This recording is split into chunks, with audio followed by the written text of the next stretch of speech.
my attitude is going to be better. My focus will be better. And I'm going to challenge my two teammates for some wins. Cleanup nearly complete up between turns 1 and 2 here at Texas Motor Speedway. CBS Sports coverage of the Texas 500 will continue after this message and a word from your local station.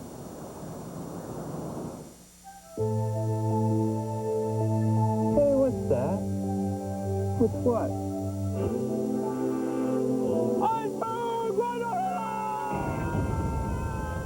Need a new fishing boat? New fishing gear? Your favorite auto parts store's gone fishing. Napa's giving away die-wall fishing kits with your Zuri lures at every store. And 8 Ranger boats with Evinrude motors. Come on in for the Gone Fishing sweepstakes and sale. Save on Napa motor oil. Now only 59 cents after rebate.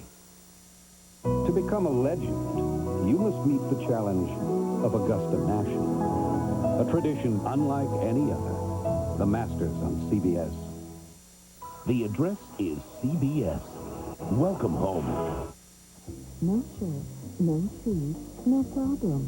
When you travel in a Coachman motorhome, proper attire is never required. So relax, take a long leisurely soak, or jump into a refreshing cold shower.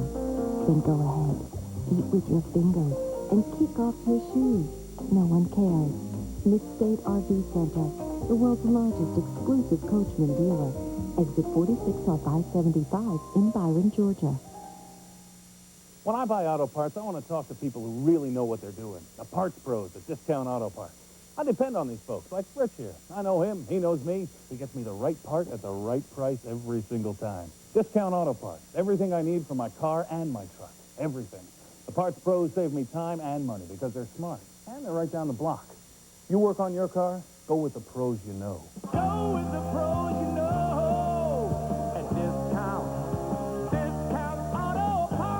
13 WMAZ, your official Central Georgia lottery station. In celebration of NASCAR's 50th anniversary, CBS Sports coverage of the Texas 500 is sponsored by the 6,200 Napa Auto Parts stores nationwide and by First Plus Financial. We're working first for you. They are fired off the cars, and those that can begin to roll. Mike, is 33 cars still on the track, 9 in the garage and 1 on the pit road. Jeff Gordon, they're working on the cars as we speak. Ralph Shaheen? Paul Andrews is the crew chief for Jeremy Mayfield. Paul, they've started the engines. What have you said to your driver? Well, you know, we were a little loose there at the beginning, or not really loose, just had no control over the whole car. Like the track was real dirty. We're pretty sure that was the problem. You know, we're not really concerned about the car, but yeah, we got to make it through the first few laps, get a little rubber down, and try to get this, get the car handling good and get the track cleaned off. But that's the main thing. We got to get some laps under everybody's belt here without any caution, so we can all have a real good rest of the race. To Bill Stevens. I'm with Jack Roush. Jack Roush with 5 cars in the starting field. All in all, you're pretty lucky. Yeah, we were pretty lucky. The Ted Musgrave's Prime Star car got caught up in it. It's got the front snout bent. It's going to be hard to get it back, but the other 4 cars got through clean. A lucky break for the guy who has pretty much defined the multi-car team in NASCAR. And from pit road, Jeff Gordon rolls out. Look at that mess. But he can drive it. Yeah, he's got a lot of work to do, though. You can see it's running sideways. That means the rear end house is turned away from the front tires, so it's not tracking at all. It's turned sideways going down into the corner there. You can see it. Now, Gordon wants to stay on the same lap with the leader. That's why they left the pits before repairs were completed. As they roll around under caution, he will come back in. Here's Terry Labonte in for a change of tires. A lot of cars on pit road right now. That's a very smart thing to do if you run through a wreck of that size. And Terry Labonte was in the back of the field there. He feels he run over a lot of metal. He's making a pit stop now to change the tires. From bottom to top, Lake Speed. The next red car is Randy LaJoy, who spun. Kenny Schrader is in. Here comes Labonte out. Michael Waltrip, Bill Elliott, Steve Grissom, Dick Trickle, Dave Marcus, Jimmy Spencer have all made pit stops on this lap. Mike, the easiest way to say that, anybody that was behind the wreck when it started, come in the pit. You're right. As you say, that was very smart. There is LaJoy. Now, his car, they're working on that front valance, the front spoiler. When he spun down from the 24-degree banking to the flat apron, that spoiler may have gotten bent under. As adding lift to the nose, which LaJoie does not want. But not a scratch on the race car itself. The sheet metal's in very good shape. Jeff Gordon has taken his car to the garage after one lap. Don't be surprised to see him back out later in the day. In 1960 at Daytona in the modified sportsman race, Canadian Dick Foley looped his car, and behind him 37 cars piled up. Foley was not one of them. He went on to finish 10th in that race. That was NASCAR's biggest crash. What happened to Jeff Gordon in this race last year? Take a look. Well, Ernie Irvan runs into the back of Greg Sachs, and here comes Gordon running into the back of Ernie Irvan.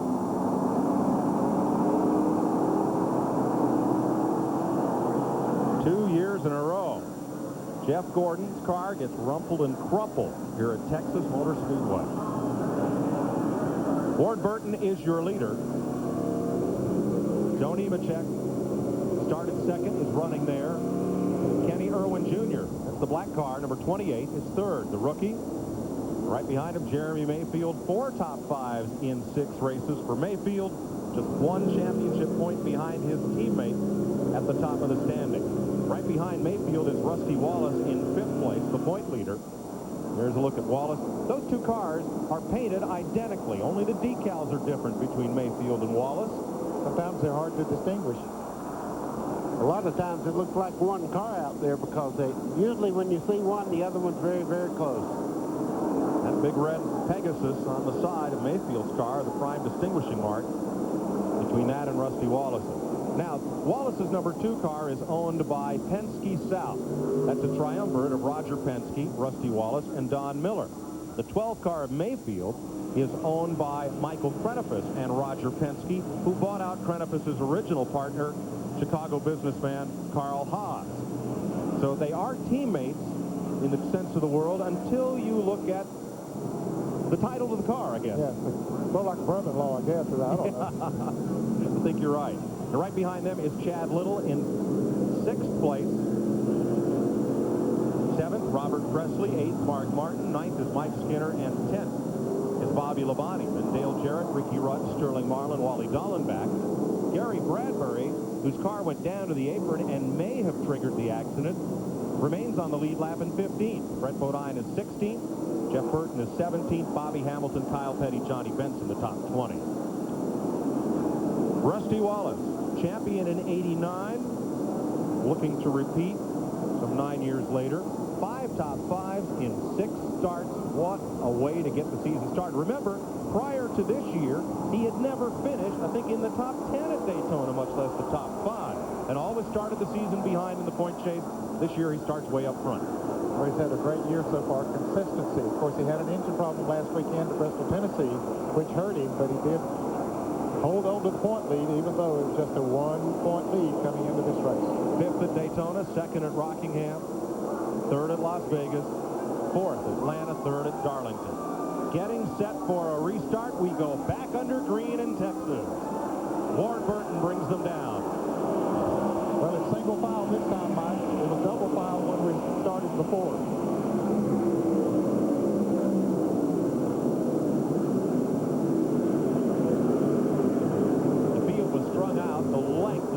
Straightaway. Good, clean restart. Yeah, they're going to be racing pretty careful here now. Well, Mark Martin back there. No, that's Sterling Marlin, car number 40, went around with the... Well, it's Pontiac, Chevrolet, and Ford right now as they come around here. And that was Sterling Marlin that passed Ricky Rudd going into turn 3, took over the 12th position. The front, Ward Burton and Pontiac. 2nd, Joe Nemechek in Chevrolet. 3rd, Kenny Irwin in Ford. Buddy Baker said at the top of the show he thinks NASCAR's achieved parity between the 3 makes. I think you have. I mean, Pontiac won in Atlanta, and that's the sister track to here. And this single file is beginning to get a little ragged looking. As you see Dale Jarrett making a move on Bobby Labonte down into turn 1. Just under him there, Sterling Marlin's looking to the inside. And that was the race-winning pass yesterday. Got underneath the car coming off turn 4. I think Bobby Labonte's car is pushing up just a little bit coming out of the turn, and so he's not going to fight him too much right now. He just wants to ride, get him a good place to ride here and hopefully keep that car somewhere up in the top 15 or 20. After a 33-minute red flag for a 10-car crash on lap 2. We're back under green with live coverage on CBS. Ward Burton in front of Joe Nemechek, Kenny Irwin, Jeremy Mayfield, and Rusty Wallace. You can see Chad Little look there trying to get up under Rusty Wallace, and Rusty said, I'll have none of that right now. So he closed the door on him getting towards turn 3. Here looking back, the world's fastest tractor. There's Chad Little down to the inside. He's going for Wallace, or rather going for Irwin, turn 1. And that was Robert Presley in the 77 getting under Rusty. You can see Rusty dropping back. He knows better than to push the issue. Yeah, he knows he's not going to get the traction up there. He might lose another position. Dale Jarrett's got a run on him coming down into turn 3, and Rusty backs off very wisely. Jeremy Mayfield, meanwhile, moves up to 3rd. He has passed Kenny Irwin. There's Mike Skinner in 31, hunting Rusty Wallace. Well, keep in mind, there is a mandatory yellow flag on 30th lap here, so there's no point. If the car's a little bit off, there's no point in doing something silly right now. NASCAR indicated because last hour of practice yesterday was called off due to seepage in the track. They will have a caution sometime in the first 30 laps. Ned, did you see that telemetry? 190 miles an hour at the end of the straightaway there. 180 already, and they're just starting into the quad oval here. First Plus Financial telemetry. Almost 200 miles an hour that time. Off turn 2, back to the back straightaway. Nemechek towing Jeremy Mayfield, the pole sitter. There he hits almost 200 again before he backs off, and over 8,000 RPMs. Nemechek's car a little wiggly there, buddy. I guarantee you they're all wiggling a little bit, but you have to remember at 200 miles an hour, you can see right there, right at 200 miles an hour, going into turn 1, right on the bottom of the racetrack, you can see Joe Nemechek in the 42 there. The back starts to jump. And here comes Mayfield. He's looking down on the inside. Nemechek will have to back off going into the turn, and he does. So Mayfield makes the pass, takes over 2nd. Well, even though they are going to stop on the 30th lap for a mandatory stop, Jeremy Mayfield is 2nd in the points. He would like to get up there and get a 5-point bonus for leading this race. Ward Burton has led every lap. There is the gap that he has because 2nd place has been battling. He's up himself up a pretty good lead. Of course, that happens a lot of times when we see passes, as we have seen here in the last few laps for that 2nd place. So now with Mayfield in 2nd, we'll see if he can run down Ward Burton. Last lap, it was 0.8 of a second the gap. It stays constant. Dick Berggren. We were talking a moment ago about Joe Nemechek's car being a little bit loose. That is the problem he has fought since he has come here. Ironically, that Busch Grand National car that he ran yesterday had exactly the opposite problem. It wanted to push in the turns, so he wasn't able to transfer a whole lot of what he got there to today's race car. Finished 3rd yesterday in that race, running 3rd today, Mike. Front row Joe. That bright blue car with the rainbow over the sides of the hood is Nemechek. Right behind him, Kenny Irwin Jr. and Chad Little. Just behind him, Robert Presley in the 77 there. He's really trying to make a move towards the front. He's made 2 or 3 looks there at Chad Little on the inside. Couldn't make the pass. He's running in 6th place. Chad Little running in 5th. Okay, this is an animation that we have to show you what push is. You notice the front of the car is not getting traction. It goes up the racetrack. That's push. Now, when you hear a loose, it's just the opposite. The back of the car loses traction and goes up towards the outside of the racetrack. This is loose, or you could call this a wreck. If you ever get this loose, you're in big trouble. But down in the corner, you can see the back of the car losing traction, going up towards the outside wall. That's big trouble right there. Something you hope to never experience in your street car. Here's Chad Little in the green, number 97, taking a look at Kenny Irwin Jr. in car number 28. And Robert Presley, who's had a lot of success in the Busch Grand National Series, not all that much in Winston Cup, is in that 77 car with his best start of the year, 8th. trying to move forward. Mark Martin's in the picture on the right side of your screen, and expect him to be in the thick of the battle all day. He's 7th. You're in the 7th place car of Mark Martin.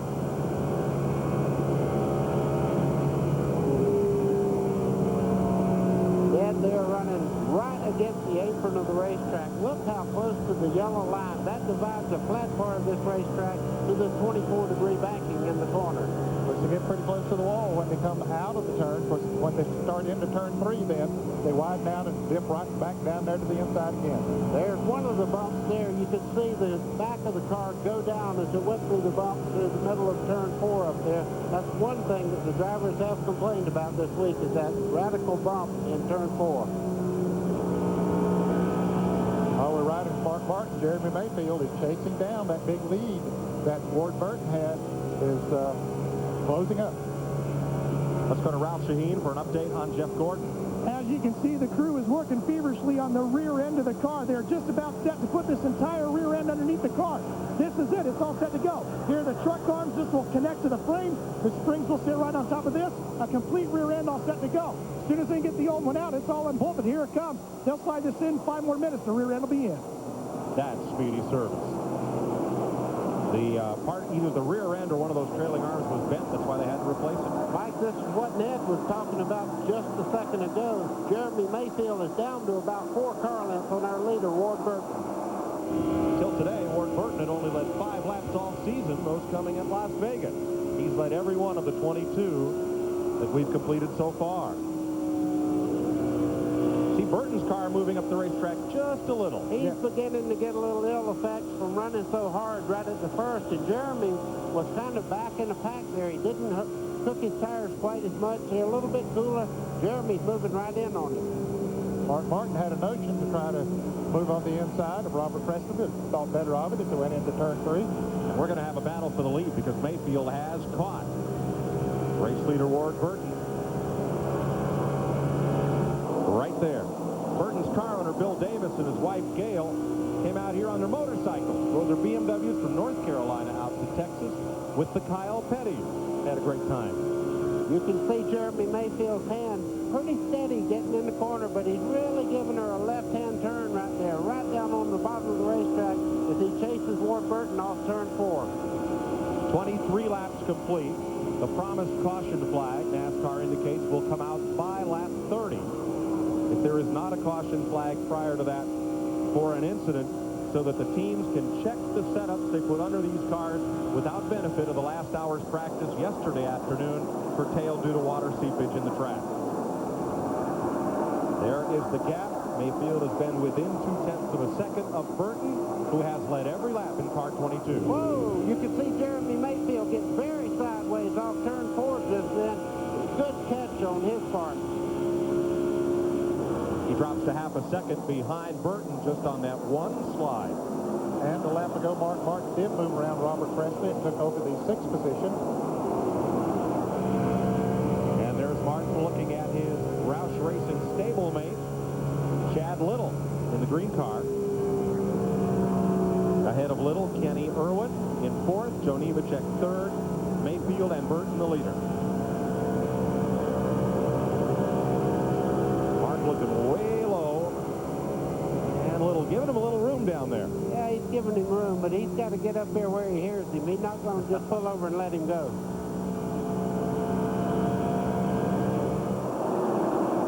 26 laps complete.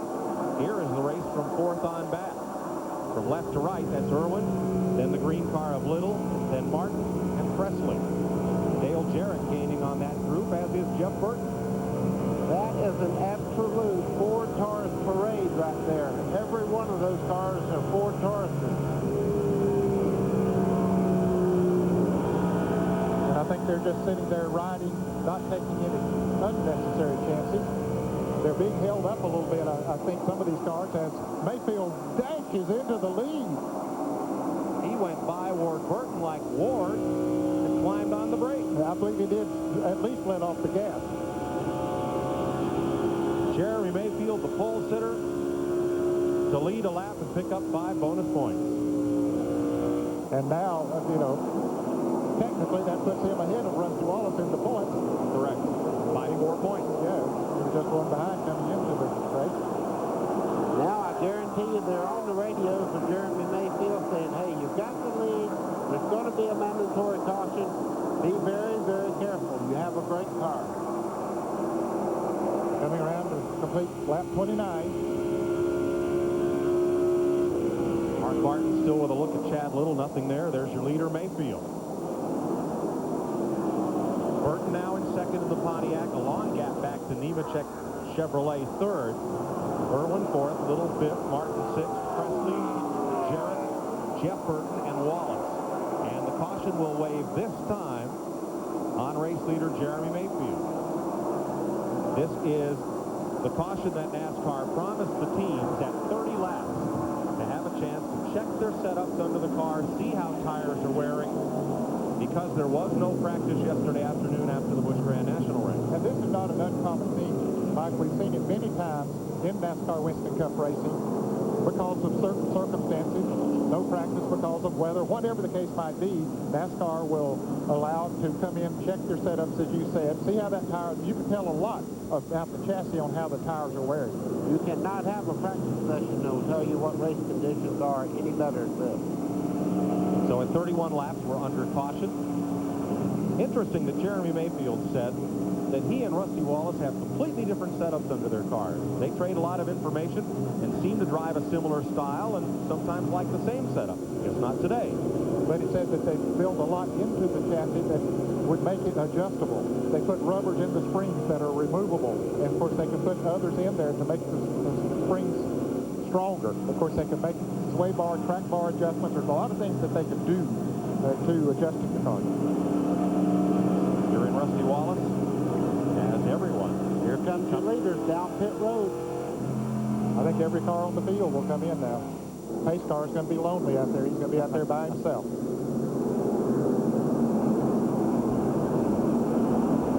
But it won't be for long because they'll make about 17 to 20-second pit stops.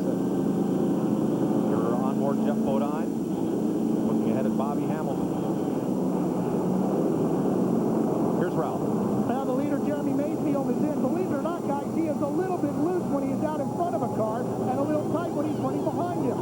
So they're going to try to tighten him up just a little bit. They'll do that by taking out one round of wet and lowering the track bar. They're also taking out one trip of tape to help cool down the engine. He is back underway. He will not be the leader coming off pit road.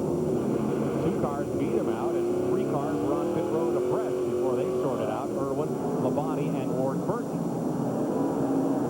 That's the second group there. Yeah, Mark Martin got out first. David Green got out right behind him. Apparently, they only took on 2 tires. They've not run very long here. We talked about that at the top of the show, that we might see some of that just to get track position. And I think that's what happened with those 2 cars at least.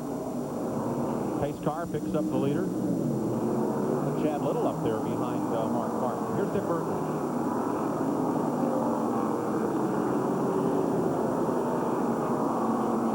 15.77 for Ward Burton. That was a good pit stop. Rusty Wallace, on the other hand, had a very slow pit stop. The problem, they tried to adjust the chassis by removing one of the spring rubbers. That slowed him down. Then, just as he was ready to leave the pits, 2 of the crew members from Robert Presley's pit, who had been working right in front of him, were in front of Rusty as he tried to leave. Rusty had to back out of the throttle, and as a result, he had a perfectly miserable pit stop. Mike, I said it was David Green that came out second, and Chad Little, who came out second in the car number 97. Mark Martin behind Mark Martin. And I think they're wondering, did I beat you across that line down at the end of pit road? Which one? They're sort of, Chad sort of staying up there beside us as if, I think I beat you. Yeah, this is interesting from a strategy standpoint. Jack Roush has 5 cars in this race. Did he have 2 cars take 2 tires and 3 cars take 4 tires? We'll be right back to Texas Motor Speedway.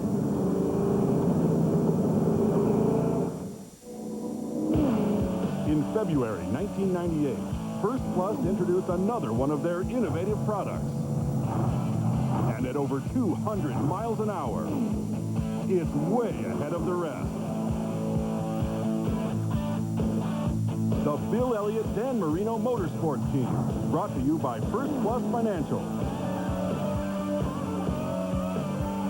watch for it. It's the one in front.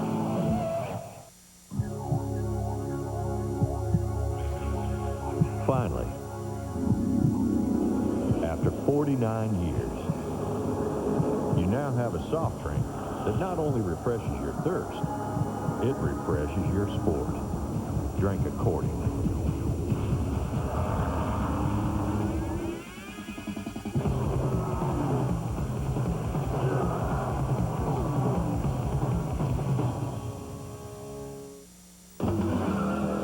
In racing, the engine is everything. What? It's the driver. A driver will never see a finish line without a great engine. The greatest engine will never see a victory lap without a great driver. At least they agree on Texaco Haviland Formula 3 motor oil, the same oil you can buy right off the shelf. And also try Texaco Haviland Extended Life Antifreeze. The engine's the first thing with the finish line. Not in Indy cars.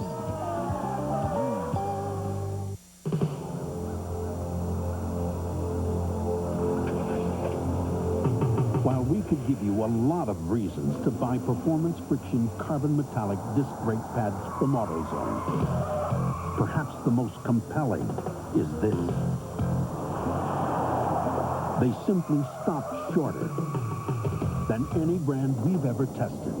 Performance Friction Carbon Metallic. Ask for them at AutoZone. This CBS Sports Race Summary is sponsored by AutoZone. The best parts in auto parts.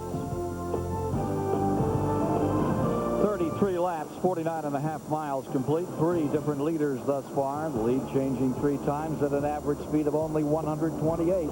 We've seen them clocking well over 180 and 200 miles an hour in the straightaway.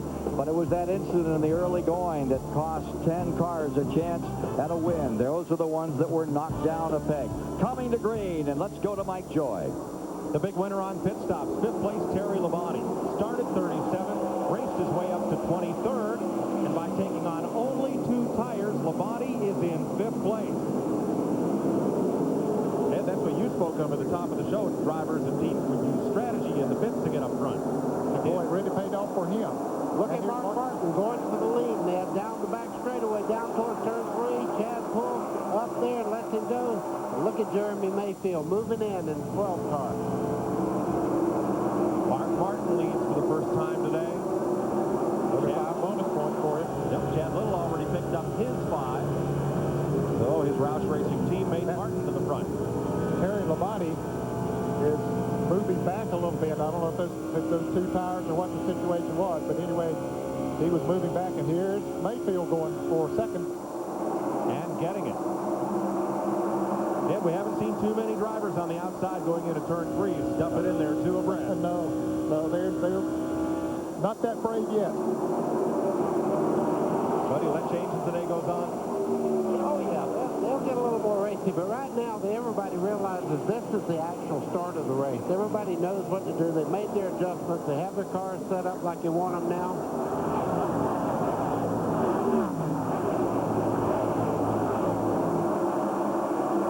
Trouble on Jeff Bodine as he comes to pit road under green.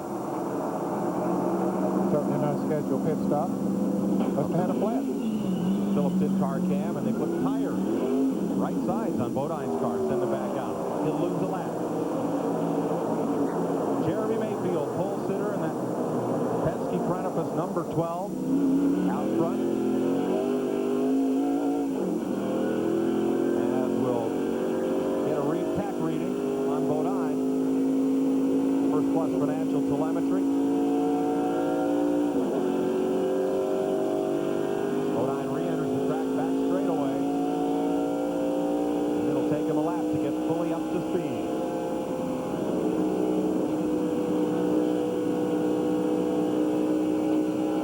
Buddy, he's kind of lonesome out there. You bet. Right now, when you have to make an unscheduled stop, like Terry Labonte is just falling back through the field, as Ned noticed just a little while ago. The 2 tires, I don't know whether that had anything to do with it or whether he has a motor problem, but he is dropping back through the field. It was a good gamble, but he's dropped from 5th to 31st since the restart. And well, he might pit. He's going to stay out another lap at least. Yeah, that car car didn't feel right to him. And once he got on that outside, he couldn't get back down. He just stayed out there and let most of the field go by.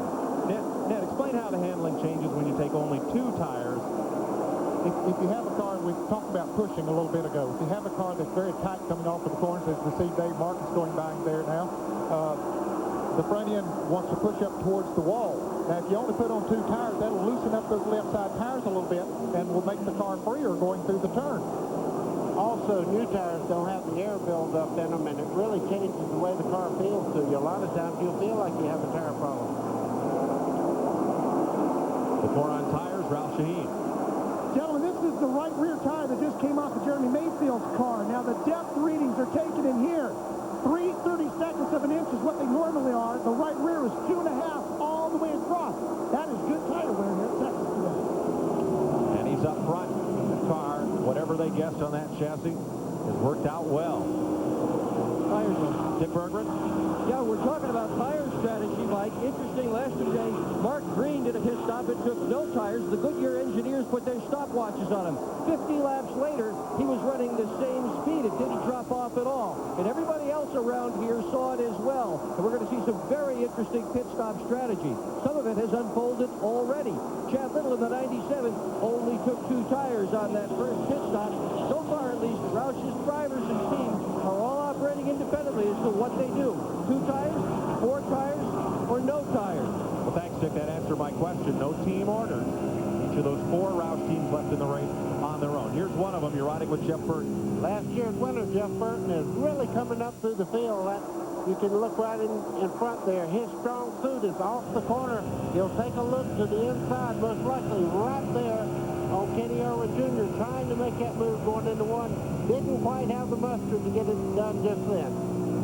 I think he's faster than Kenny is right now, especially through the turns. We'll watch him come off at turn 2, and you can see him pull right up on the back bumper of Kenny Irwin. But that Robert Yates horsepower in that 28 car is tough to beat down the straightaway. Jeff Burton, a first-time Winston Cup winner here 1 year ago. Right up there, really getting off the corner well. The other thing that happens when you know it's a one-groove racetrack, you can see Kenny Irwin just pull over and let him go. He looked in the mirror and watched him come up on him in the middle part of the corner and realized he was just holding him up at this point of the race. Dale Jarrett, Irwin's teammate, his car now behind him as Jeff Burton pulls away. Burton now in 4th place rather, behind Mayfield, Mark Martin, and Chad Little. He started 23rd, Jeff Burton did, so he has made a great run up through the field. Mark Martin, 2nd place car, turn 2 condominiums there. Mark's got a good view of those. There was one on the front page of the real estate section in today's paper, 625,000. But hurry, there's only 6 left. I think I'll get them all 6 and just hold them up here. Rusty Wallace right behind David Green. Chevrolet number 96. And that's back at 18th position. As you heard, Wallace did not have a fast pit stop and is trying to work his way back up through. He was running in 10th, but Wallace came out 20th after his pit stop. He's gained back 1 position. That's unusual for him. Most of the time it's the other way around, that he gains in the pit, but as they said, he was trying to make an adjustment on the car. Got a plenty fast car down the straightaway. You can see David Green just in front of him there in the 96 car. He really catches him down the straightaway, but getting in the corner, he loses just a little bit in 1 and 2, but at 3 and 4, he's holding right in there.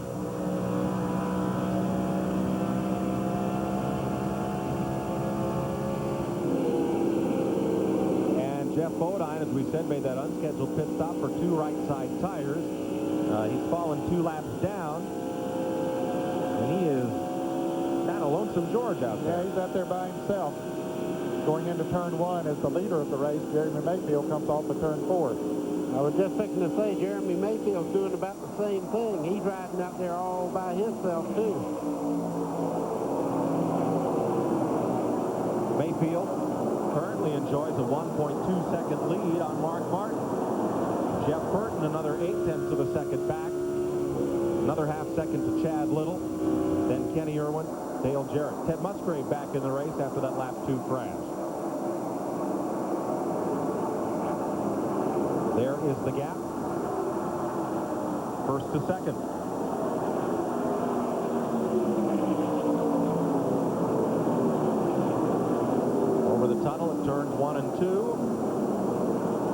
about 1 1/4 seconds. Randy LaJoie chasing Johnny Benson for 25th position. These are all lead lap cars. LaJoie spun in that turn 2 crash, but did not hit anything. They had to make repairs to his spoiler, and that's put him to the back of the field. Had a good outing in yesterday's Busch Grand National race. Started last and finished on the lead lap in 6th, gaining some more championship points. They passed Musgrave's damaged car there at the inside. You don't realize how fast they are until you see a car that's off the pace a little bit, like Musgrave was down that front straightaway. They went by him. It looked like something sitting still there. That's Wally Dolleback, the green and black car, just ahead of Johnny Benson. Benson has had a great season since missing the Daytona 500. That yellow car just ahead there. Johnny Benson has reeled off 2 top 5s and 2 more top 10s since Daytona. CBS Sports live coverage of the Texas 500 will continue after this.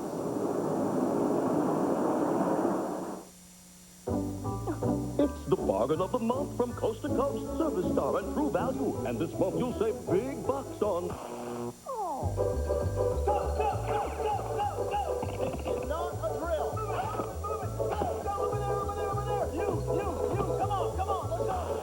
Green Thumb Metal Rake, Green Thumb Weed and Feed, Cordova Work Gloves, and Green Thumb Lawn Food. Bargain of the month. It's a very, very big deal. Nice hustle, kid. You too, honey. At Pennzoil, we've discovered that it's not the kind of engine you drive that matters most in motor oil. It's the way you drive. You stop, you go. You stop, you go. You stop, you go. Imagine how your engine feels. The next time you change your oil, ask for Pennzoil, specially formulated to protect your engine from stop-and-go driving. No cabling? Stop, go, Pennzoil.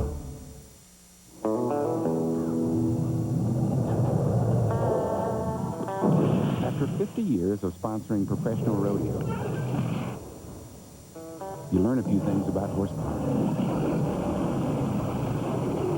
Like when it's a good time to put your brand on the horse with the most power. Wrangler is a proud sponsor of the Dale Earnhardt Incorporated #1 race car. Driven by Steve Park and branded by Wrangler. Sleek. Sophisticated. Stylish. And yet with an exhilarating V6. Chevy Monte Carlo lets you express that hidden part of your personality, just dying to get out. Mr. Freeman. How are you? Tommy? Monte Carlo. The side you show the world is up to you. In the world of organized crime, power is relative. Dad, you expecting somebody else? Mario Puzo, The Last Don 2, CBS Sunday, May 3rd. 56 laps, 84 miles complete here in the Texas 500. Taurus in astrology is the sign of the bull, and they're on a stampede here in Texas. The first 7 spots are Ford Tauruses. Mayfield, Jeff Burton, Mark Martin, Chad Little, Kenny Irwin, Dale Jarrett, and Robert Presley.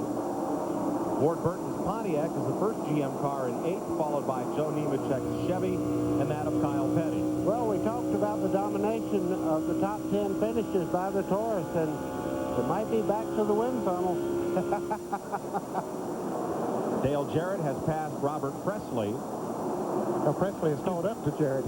Presley just passed Ward Burton a moment ago to take over the 7th position, and he's called up to Jarrett and Kenny Irwin there, who have been racing for a position for some time now.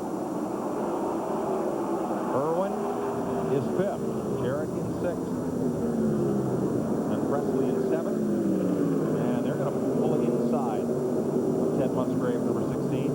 That's the way they'd rather do it. Pass on the inside is much easier down there. Jeff Gordon coming back out of the garage area now. It's a loud reception from the fans. Some cheers, some not. Gordon returns to the racetrack after 34 minutes in the garage. He comes out onto the track in 35th position. That is the testament for a great crew. That car was torn up beyond belief, and they have repaired it where it does not look all that bad now. Bill Stevens? Well, as you saw after that first pit stop, Terry Labonte jumped into the top 10 and started drifting backwards. At first, they thought that the 2 tires they put on were bad. They had 2 more ready to go, but they left them out because Terry radioed to crew chief Andy Graves saying, I think I got a loose tie rod or a broken shock. We're going to leave him out till the next pit stop, and if they can fix it, they will, but at least for now, he's going to hold his own. 96 and 1984 Winston Cup champion. Terry Labonte, new paint job for his home state race on that Hendrick Motorsports number 5 Chevrolet. Jeremy Mayfield, Owensboro, Kentucky driver. Grew up watching hometown favorite Darrell Waltrip at work. Came to Sadler Racing in Nashville, Tennessee as a fabricator, and a darn good one at that. Worked his way into a ride, eventually at the Winston Cup level. Got tapped by Cale Yarborough to drive his Winston Cup car, and has now moved over to the Penske Pranophis team. These guys have been going at it back and forth. You can see right there Robert Presley in the 77 looking to the inside of Kenny Irwin as they start down into the dogleg, down the front part of this racetrack. Kenny Irwin's car is very, very strong in a straight line. Dale Jarrett got around to Irwin a couple of laps ago, but has not been able to pull away.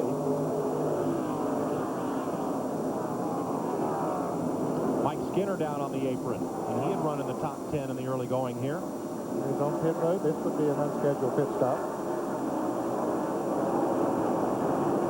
For more on Kenny Irwin, Ralph Shaheen. Mike, the one reason why Dale Jarrett can't get away from Kenny Irwin as easy as he got around him is Irwin's not showing all of his cars. He's got a pretty fast race car. The crew just wants him to take it easy. This is also the first time that Robert Yates has not been present while his cars are racing since 1992. He had 2 ganglion cysts removed this week, one from his right wrist, one from his right foot. He's at home watching the race on TV. Dick Bergman. And he's doing really well. Kenny Irwin is having a great day today, given the way his weekend started. He began the weekend by bouncing the car off the wall, but he managed to get the work done on the car, and Irwin is having a good run today, Mike. He has 1 top 5 finish, Dick, that coming at Atlanta. Mike Skinner took on right side tires and went back in the race, that coming at lap 64 under green, and it will cost him 2 laps. You're watching 5th, 6th, and 7th. Jarrett in 88, Irwin in 28, and Presley in 77. Robert Presley has started all 6 races, best finish of 20th at Darlington.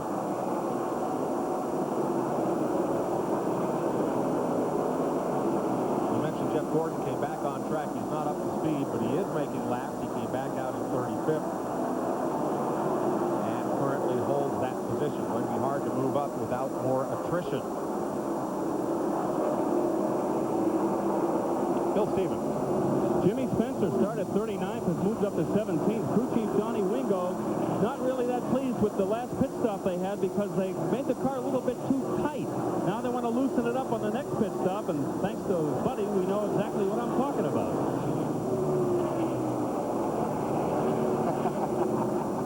I get a lot of credit for things I guess on, don't I? Darrell Waltrip comes back in the race. He was also a victim of that lap 2 crash. You're watching from Rusty Wallace. There's a look at Waltrip. A little more black than yellow on that Dale and Teresa Earnhardt owned machine. And a hi to Steve Park, regular driver of that car, who was on crutches at Bristol last week and on the mend, hoping to return this season. Jeremy Mayfield has now opened up a 4.2-second lead on last year's winner, Jeff Burton. Looks like they lost the reins on that horse. He is off and running. Oh, and that car is just sticking right down on the inside of the racetrack. Mike just goes where he wants it to go. Both Musgrave and Waltrip have been black flagged for speeding down pit road after coming back in the race. Musgrave has already served his stop-and-go penalty. that is one time that will not bother DW. He's been out forever and ever, so one more lap won't bother him one way or the other. The phrase adding insult to injury comes to mind. Yeah, Waltrip is not up to full speed, but he was too fast down pit road.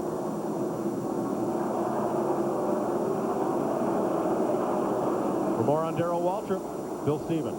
Well, Darrell Waltrip not having a great day, but you got to feel for his crew chief, Felipe Lopez. When Steve Park got hurt in Atlanta, Felipe Lopez went home and found out he had to get out of his house. His lease was not going to be renewed. He just closed on a new house last week. And oh, by the way, his wife Angela is pregnant with twins. Well, that's good news. Yeah.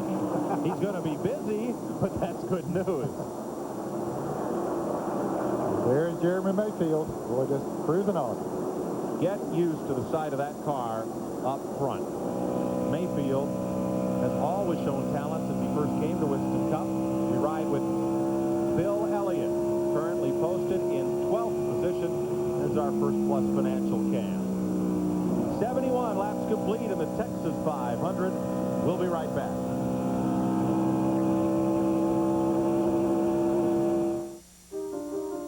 Whether it's Iowa corn, California rice, or Louisiana cotton, John Deere knows a thing or two about harvesting. So for a change, we decided to have our engineers make something disappear. After all, somebody had to get mulching right. Introducing the Freedom Mulching System. While some may be impressed by its patents, we think you like the way it works, even on wet grass and leaves. Because although the problem was different, the name is still the same.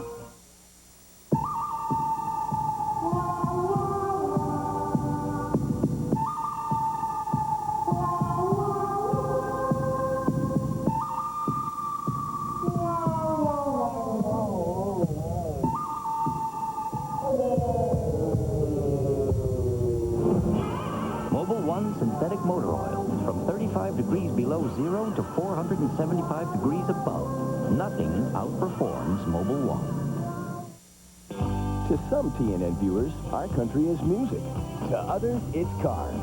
And to still others, our country means hunting and fishing. But to just about everyone, TNN is America's country home. Whether you want to hear him spin a tale on primetime country or catch a whopper on Fishing with Roland Martin. Visit with the legends on Life and Times or dig the dirt on Dallas. There's a place for you. Drop by and stay a while with TNN. You're always welcome in America's country home.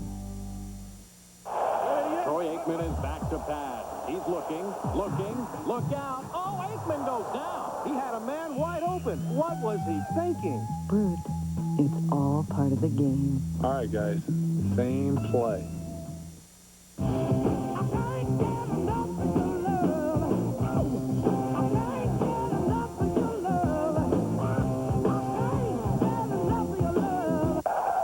If you ask us, it just tastes better.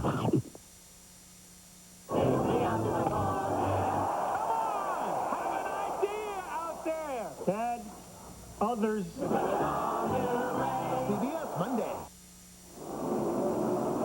Next weekend on CBS Sports Spectacular, two special programs that showcase the rich history of professional golf.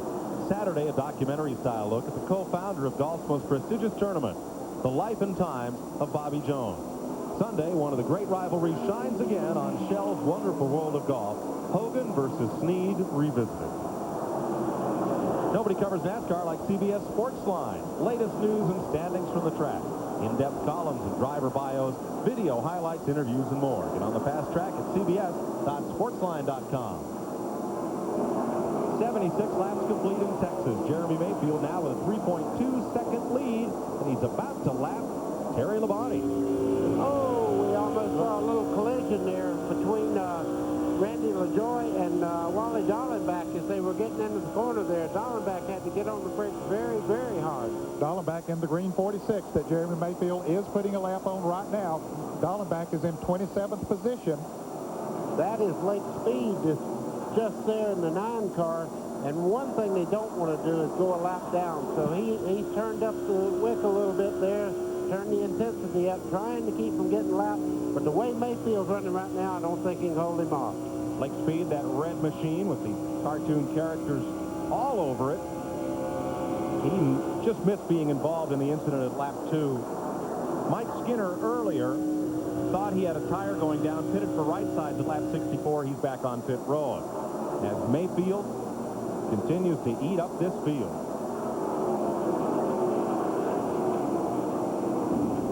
Let's show you in replay Jerry Mayfield's view of that bump. He says, oh, guys, please don't hit. Please don't let anything happen. And it didn't. Yes, they didn't bump. One more monkey on that quarter panel of Lake Speeds, and they'd have had a little collision there. The way Buddy jumped sitting next to me, I thought they bumped. Boy, he has a great race car, and he is driving it to perfection. And there's Terry Labonte trying to hang on. As you can see, Jeremy's going by on the outside to put Terry Labonte a lap down. Labonte, runner-up last week, finds himself a lap down in the early going here at Texas. Here's our First Plus Financial telemetry on Jerry Mayfield. About 196, 97 miles an hour. Turn 2. Kenny Irwin. All torn up in what looked like a single car incident at turn 2. Terry Labonte got his lap back as he came back to the start-finish line. Caution is out. Lap 81. Irwin, rookie driver, former USAC champ and graduate of the NASCAR Craftsman Truck Series, brings out the third caution of the day in the Robert Yates Ford, number 28. Let's see what happened, Mike. Here he is, right there, that car going into the turn. He is by himself there, coming up on Jeff Gordon, up on the left side. Robert Presley behind him in car number 77. Presley's gaining, but you can see he just got loose getting in the corner there. The 28 of Irwin going up the hill, the contact into the wall with the left rear corner, then the left front corner, and down the racetrack. Very lucky nobody was coming as he slides back across. Irwin will try to limp back around to pit road, and CBS Sports coverage of the Texas 500 will continue after this message and a word from your local station.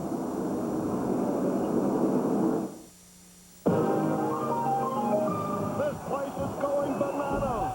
The tire pressure with a clothesline. Ouch! Low blow. What is this? Oh, my, a boot right between the eyes. Where are the referees? It's unbelievable. It's over. Hit it like all over. Punching the dog in his dog. My legs are aching. My back is like breaking. Till my heart like a song. You can keep your car looking clean, but you've got to keep your engine clean, too. Newly formulated Valvoline DuraBlend motor oil is a synthetic blend that suspends the dirt, unburned fuel, and water that cause harmful deposits and reduces oil burn-off. DuraBlend protects vital engine parts, so your engine runs cleaner and better longer. It outperforms all leading conventional motor oils, because a car can look great. But it's what's inside that counts. Valvoline DuraBlend. Where in the world do they still subject kids to cruel and inhuman treatment in forced labor camps? In the former Soviet Union. 60 Minutes, tonight. This fall, the NFL returns to CBS. Welcome home. Would you like to save up to $5,000 on your next vehicle purchase? Only at Hamby Chrysler Plymouth Dodge Jeep and Perry can you choose from 100 program and pre-owned vehicles every day. You can buy a 97 Dodge Intrepid for $12,988 or a 97 Plymouth Neon from $89,88, still under factory warranty. Don't pay $25,000 for a Grand Caravan or Grand Voyager. At Hamby, $17,995. Hamby, Chrysler Plymouth Dodge Jeep, exit 42, Perry. In my neighborhood, just about everybody gets their auto parts right here at Discount Auto Parts. There's lots of reasons for that. The prices are great. The people are parts pros. And they have thousands of hard parts guaranteed for life. Did I mention those great prices? The parts pros know me, and they know what I need to get the job done right. Smart people, and they're right down the block. You work on cars, go with the pros you know. Go with the pros you know at Discount Auto Parts. Don't forget, turn your clocks ahead 1 hour.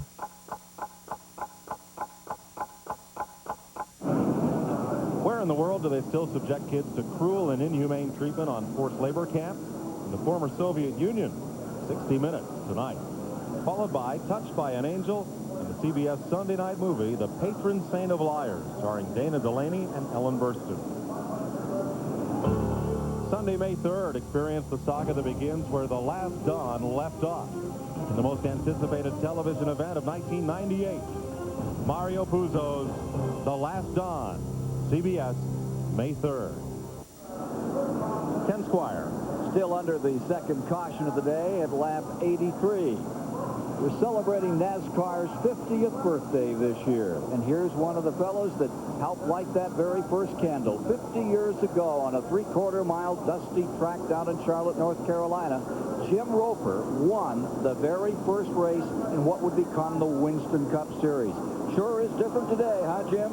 Right today. Jim Roper's from Texas, from right here in the Dallas-Fort Worth area. Now, when he won that first race, the reason he won it, he got a right to protest. They said he'd been 2 or 3 laps down, but he had a way of figuring exactly how many laps that car of his had run that day. How'd you do it? We had a counter out of the slot machine, and the owner's wife and the owner kept track of the laps at the same time. And our lap was the same.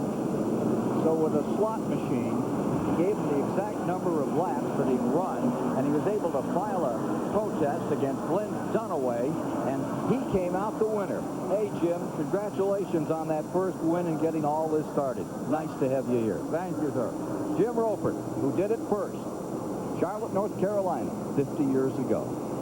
Kenny had one of the first sponsored NASCAR cars also because they tore down his engine in technical inspection after the race. The Mecklenburg Motor Company in Charlotte, the Lincoln dealer, gave him a new one to put in the car to drive all the way home to the Midwest if they put their name on the side of his car for the rest of the season, and he did. Wow. Interesting story. Bill Elliott. After pit stops, Elliott is up to 6th place. Started 38th today. Jeff Burton is the race leader from Jeremy Mayfield, Mark Martin, Chad Little, Robert Presley, and Elliott.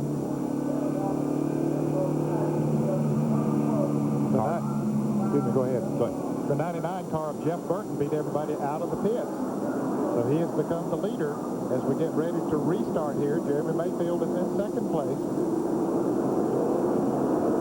I was just looking at Jeff Burton's statistics here. He led most laps on super speedways this year, 232 laps. And he's back out front again right now. Yep, going to lead a couple more. Mike Skinner is trying to get one of his laps back as we go back to green. Skinner is 3 laps down. Make that now 2 as he is out in front of leader Jeff Burton, that purple and black Ford, with Jeremy Mayfield close behind. 25 cars on the lead lap at 85 laps, 127 miles.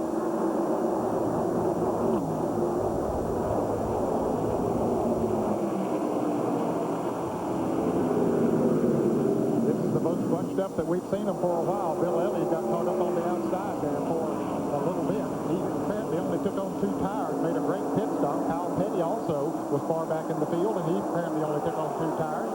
And has gotten himself up in the top 10.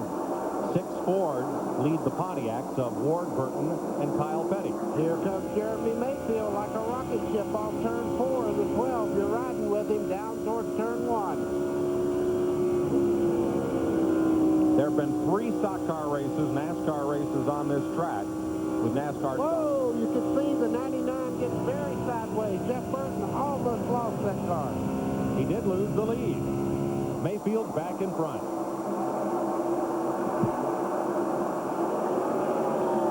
Mark Martin closing in from 3rd. And Skinner will remain 3 laps down in that blue and yellow Chevrolet. Boy, look at this traffic back here. Joe Nemechek down on the inside trying to get around the left car of Jeff Bodine. There's Bobby Labonte in the green car trying to make a pass on Dave Marcus. Went up in that high group. Didn't want to do that, but he had to because he was losing too much speed. Dave Marcus is 1 lap down. That number 71 qualified at Daytona, and this is only Marcus's 2nd start of the year, qualifying in on time. Michael Waltrip, 21, moving around, and here comes Greg Sachs.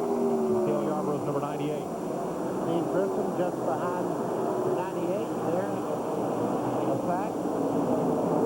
And Gary Bradbury, he has run a great race today. He was in that first incident. He got a little sideways, got off the racetrack, but he had run in the top 10 until he made this pit stop. That's the car number 78 that you're seeing going around Marcus. And there's Davey Green also having a good run in car number 96 going around Marcus. That's the 20th and 21st place car. Also on the lead lap, Johnny Benson. Terry Labonte is back on the lead lap after finishing top 5 here last year. Randy LaJoie and Ricky Rudd are all lead lap cars. There's LaJoie, number 50, and Rudd's day-glow orange-tailed number 10. Mike, you mentioned that Terry Labonte was back on the lead lap. We saw him get lapped, but as it came around to get the caution, Jeremy Mayfield backed off, let Labonte get back in the lead lap, a courtesy deal. And that was a Ford letting a Chevrolet get back on the lead lap.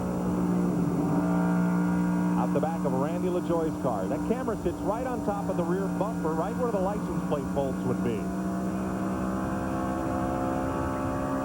That's Bobby Hamilton in the orange-looking car on the outside there. He's dropping back just a little bit. I don't know what kind of problem he's having, but he just moved to the outside and let the faster cars go by. Yeah, he lost a lot of time up there, buddy, doing that. Apparently his car's not working too well.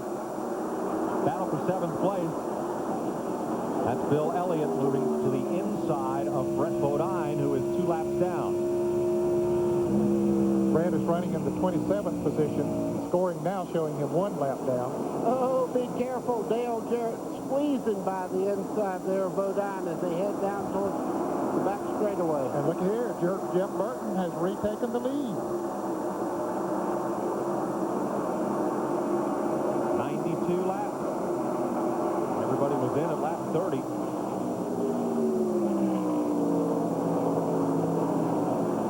.25 cars still on the lead lap.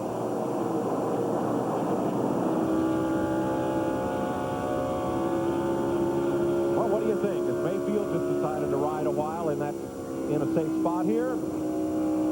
Or is this car changed? I think after pit stops and they get to work on these cars a little bit, you know Jeff Burton gets stronger and stronger as the race goes. I think Jeremy Mayfield right now, he's running pretty hard. You can hear the car. He's not backing off way early, turning down. He's staying on the bottom of the racetrack. I think he has a match out there now. And this set of tires they put on might not feel quite as good to him as the other set that he had on. Sometimes the air pressure will build up differently in them. Sometimes just a half of a pound difference in the air pressure after they get filled up will make a whale of a difference in how that car handles. I have done this before, though. Just check them out for tough. See how good they are. Drop back. If you're able to close in real easy, like it looks like Jeremy's pulling back on him just a little bit now. See Jeff Burton there. He jumped sideways a second ago. Maybe his car is tightening up as these tires get hotter, and he's a match for Mayfield. You're watching the first and second place car from leader Jeff Burton. Back at Jeremy Mayfield. Fords right now in the first 5 positions. Ward Burton's put his Pontiac up to 6th. Then the Fords of Elliott and Jarrett. The Pontiac of Petty. The Chevy of Nemechek. That's your top 10. Hut Strickland's back on the racetrack after that lap 2 crash. Lawn repair in the garage area for the Simola Brothers car. And for 4th place, Chad Little has the mirror filled up by Robert Presley. Robert Presley, very, very strong in the corner. You can see him close up on Chad Little right there as they come up on Jeff Gordon. The lap car there really couldn't get a clean run off. Chad Little couldn't, but you see Presley had to check up. He lost momentum.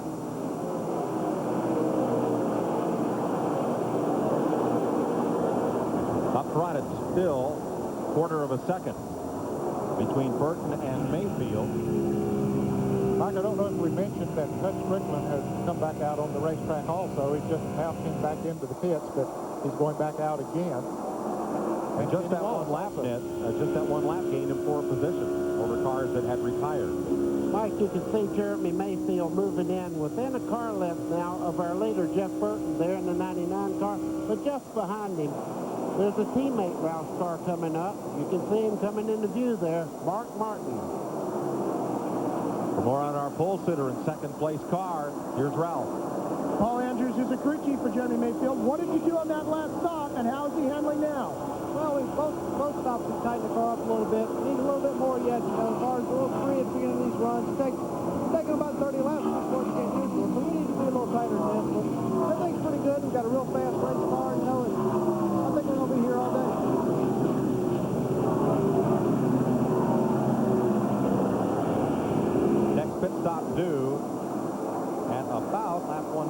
with Cassandra Green. They were last in at lap 82. Jeff Burton is not liking what he's seeing in the mirror right now. He has a loose condition, which he did get sideways about 15 laps ago when Jeremy Mayfield was right behind him. He don't want that car to get any closer than he is right now, because what that does, it puts a wall of air up under the lead car and makes the back of the car lose traction.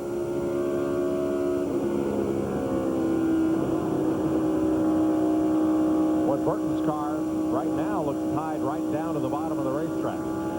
Yeah, but that'll kind of deteriorate as he gets closer and closer, and Jeremy knows that. Right now, he'd like to put pressure on him, but it looks like they're pretty well matched.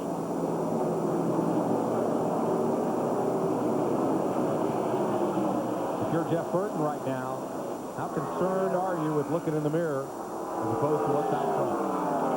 Well, he's got a clean racetrack at the moment in front of him, and I guarantee you, you start looking in that mirror, and the first thing that happens, you see him really gaining on you. Now he's just kind of holding his own, and that particular distance right there does not create a problem for the car in front. Can't look back too far, those guys can't, because Mark Martin is coming up behind them. There's Mark Martin, who is gaining on the lead duo, the Valvoline in-car cam. On board that check Roush Ford. Darrell Waltrip just in front of the group here. He's got involved in a wreck very early in the race. If you're just joining us, as they go by him going into turn one there, you can see a lot of damage to the one of Darrell Waltrip's car.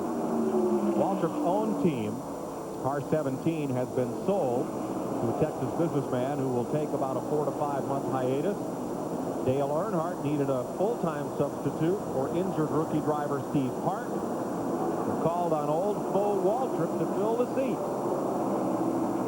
Yeah, so it's sort of strange bedfellows, those guys get together, but it really has worked out good. It's a good win-win situation for both. On the left, you're looking back from Jeff Burton for Jeremy Mayfield. There's the opposite view on the right side of your screen. We'll be right back to Texas after this. There's nothing like the feeling of a new car. The look, the shine, the smell.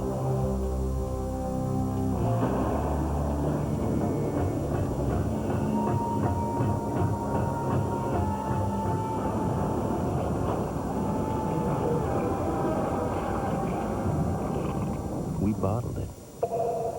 Armor All Protectant. It shines, it protects. It's new car juice. You still there, Hank? Yeah, kid. They sprayed us good, huh? Yeah, good. I never thought we'd get sprayed in the garden. But we'll be okay, huh? I mean, we've been sprayed before, huh, Hank? Sure, kid. I gotta tell you, though, this feels worse like... Hank, I can't feel my roots, Hank. I can't feel my roots, Hank. Hank! Roundup kills weeds where others can't. Roundup, no mercy, no pity, no weeds. There's a certain amount of pride that comes with doing it yourself, and Peerless makes it easy. So go ahead, let everyone know. I installed my own faucet this weekend. I installed a Peerless, the do-it-for-yourself faucet. A demonstration of Big A's quick service. And now a closer look.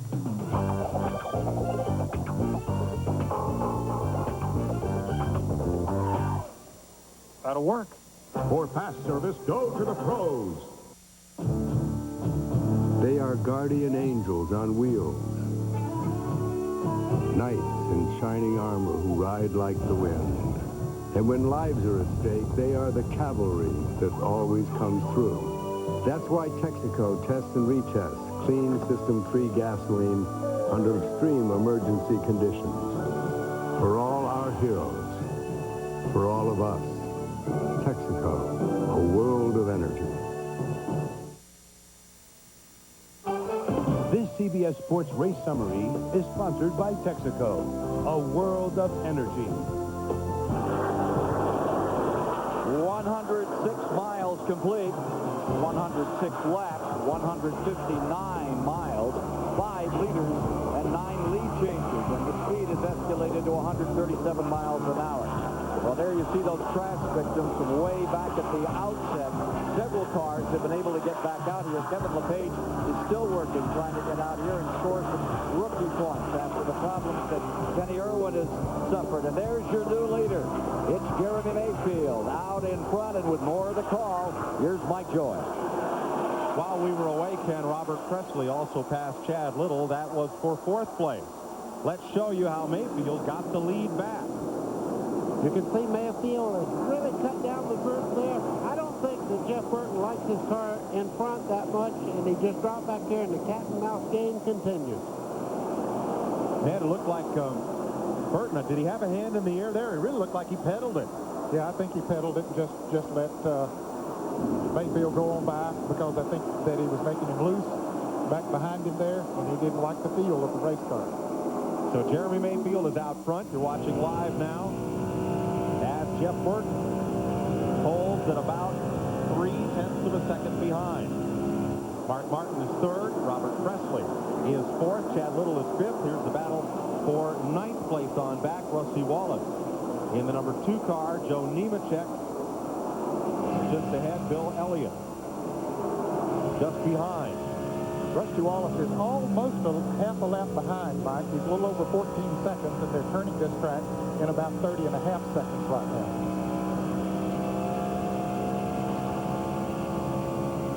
Wallace will look to the outside. Back Mike, down to the inside. That's a good example. You can see the 2-car of Rusty Wallace very, very quick down the straightaway. Mike Skinner's off just a little bit. He could not hold him up. Down the straightaway, they run basically the same. But as they start into the corner, Rusty really has a good race car. If Rusty had caught the 31 of Skinner in the straightaway, he could have gone on by, but he caught him in the corner and had to wait to get a run on that blue and yellow car down the next clear straight. Same thing happened to Mark Martin when we were watching him a little bit ago. He was catching the leaders, and then he caught a car that they got by going into the corner, and Mark lost more than a second on that little exchange, and so he dropped back behind him. You can see Jeff Burton there caught up on the outside of the lap car there. Dave Marcus, the 71 car, and you can see Mark Martin has pulled right down to a car lift as they head down into turn 1. Now the same thing has happened to the 6th Mark Martin. Same problem. He caught Marcus going into the corner, not on the straightaway, couldn't complete the pass. And you can lose a second in a hurry like that. Last time by the start-finish stripe, Mark Martin was right on the back bumper of Jeff Burton. This time, the gap is substantial between them. It is 1.3 seconds from 2nd to 3rd. Yeah, so he lost more than a second. So it's not just a matter of working the traffic, it's where you catch them. Absolutely. And when you have a very tight groove like you have here, you time your runs on cars when you're making your lap up. And you can see, if you get caught on the outside, the only thing you have to do is slow down, or you get sideways out on the outside of the groove there. An old trick of David Pearson, easing the car down one straightaway to catch the car coming off the next corner and passing him. With more on Robert Presley, who's having a career day today, here's Dick Berggren.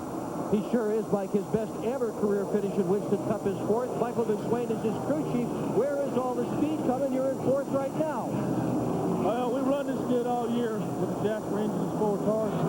We just haven't had the luck at the end of the race. But Robert stuffed it up out there for us today. He's hurt a little bit from Bristol. He's doing a good job. These boys just been working hard, and all the boys have shot. It's just paying off for us. The driver's working hard, too, and doing a great job. Terrell Shaheen. Buddy Parrott is the guy who is in charge of Jeff Burton. Buddy, is Jeff's car changing dramatically when he has another car behind him, air-wise? Well, not really. You know, we had to take some tape off the grill a while ago, and that tends to make the car push the front end a little bit. But, you know, we're just sitting there. Jeremy's got a good car today, and we're just gauging off of him. We've led a lot of laps this year. We'd like to lead the last one. Art Hawkins is sitting down in our pit, and we had a meeting before the race started. I tell you what, these guys did a great pit stop. We gained 5 points on the NASCAR. You know, the point situation, it was wonderful. Just driving a good race. And I just got to say one thing. Hi, Mom. 80 years old. I love you. Jeff Burton exhibiting patience here. He let leader Jeremy Mayfield go by. Here's Mayfield about to pull down on Ricky Rudd to try to put last year's Brickyard 400 winner a lap down. Rudd is running in the 25th place. We mentioned a moment ago there are 25 cars on the lead lap, and now Rudd's caught up behind Darrell Waltrip there coming off the corner. That'll cost him a little bit of time. And Jeremy Mayfield moves right up on him. Darrell will back off, and Mayfield will go into that corner ahead of him, so it didn't slow him down. That's Jeff Gordon on the inside of the racetrack. A lot of damage to his car. Now watch how fast these cars catch cars that are not quite up to speed down the straightaway. Gives you a whole new perspective on speed. If you joined us late, a lap 2 crash took 10 cars from the track. Darrell Waltrip, Dale Earnhardt, Hut Strickland, Ted Musgrave, Jeff Gordon, along with Ernie Irvan, John Andretti, Rick Mast, Kenny Wallace, and Kevin LePage. Some of those cars have returned. Those retired include Strickland, Mast, Andretti, and Irvan. Earnhardt and LePage's cars are still being worked on. The others involved are out there running but damaged. Sterling Marlin and Jimmy Spencer for 12th place. One of those Felix Sabates Chevrolets is Marlin's mount, and Travis Carter's Ford with Jimmy Spencer. They're running about 2/3 of the lap behind the leaders, right? About 20 seconds, a little over 20 seconds.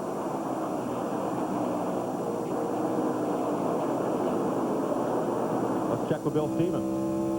Bill Elliott started 38th. They did not want to be there. They were the first car out in that abbreviated Friday qualifying session. This is the car they ran last year at the Brickyard 400. And crew chief Joe Garone says that they've been changing everything on it to get it to run. Right now they're in 10th place. But he says this car this week has been like going to school. And I guess it's after you learn something. Trouble, turn 3. One car spins at the wall. It's Musgrave. And they have just contacted the wall now. It happened right in front of the leader, too. Caution is out as Dale Earnhardt returns to the racetrack. Leaders have the caution. We need to mention that all that damage to Musgrave did not just happen. That car was injured before the spin out. So he was out there in a crippled up car. Something must have really happened to it aerodynamically and got him up there. He was in the lap 2 wreck. 4th caution flag of the day. Here's a look at Dale Earnhardt. It took 122 laps to repair Earnhardt's car. He is right now in 43rd position. He'll pick up 4 of those spots by completing a lap. 12 more points. Earnhardt in quest of what would be a record 8th Winston Cup championship. The other 2 cautions were a NASCAR mandatory caution coming on the 30th lap.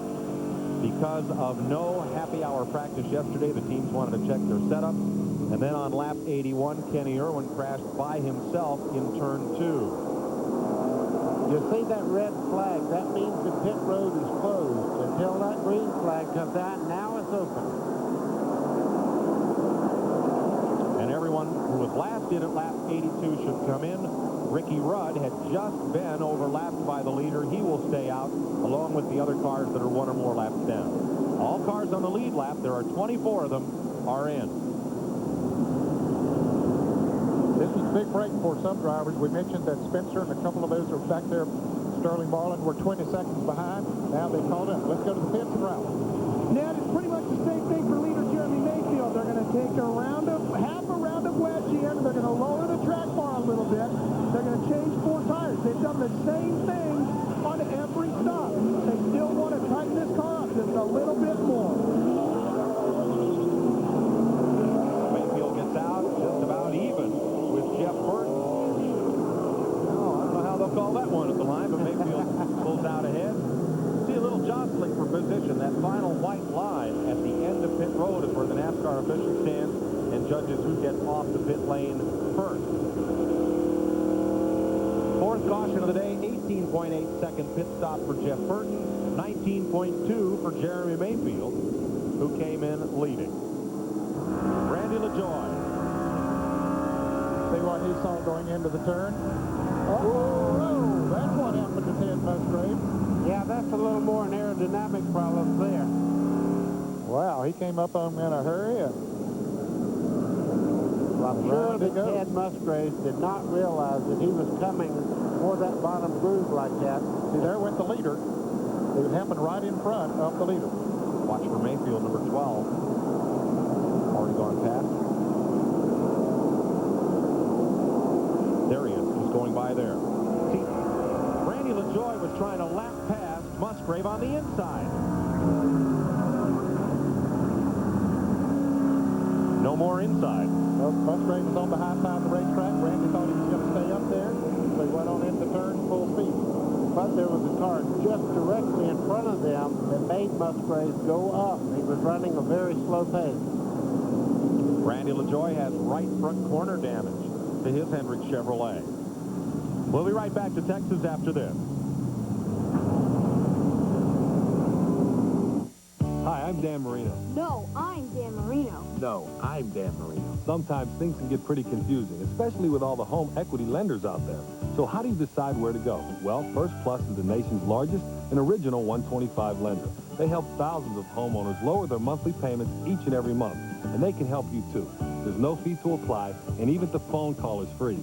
So whether your credit's perfect or even if it's not, call First Plus today at 1-800-510-PLUS.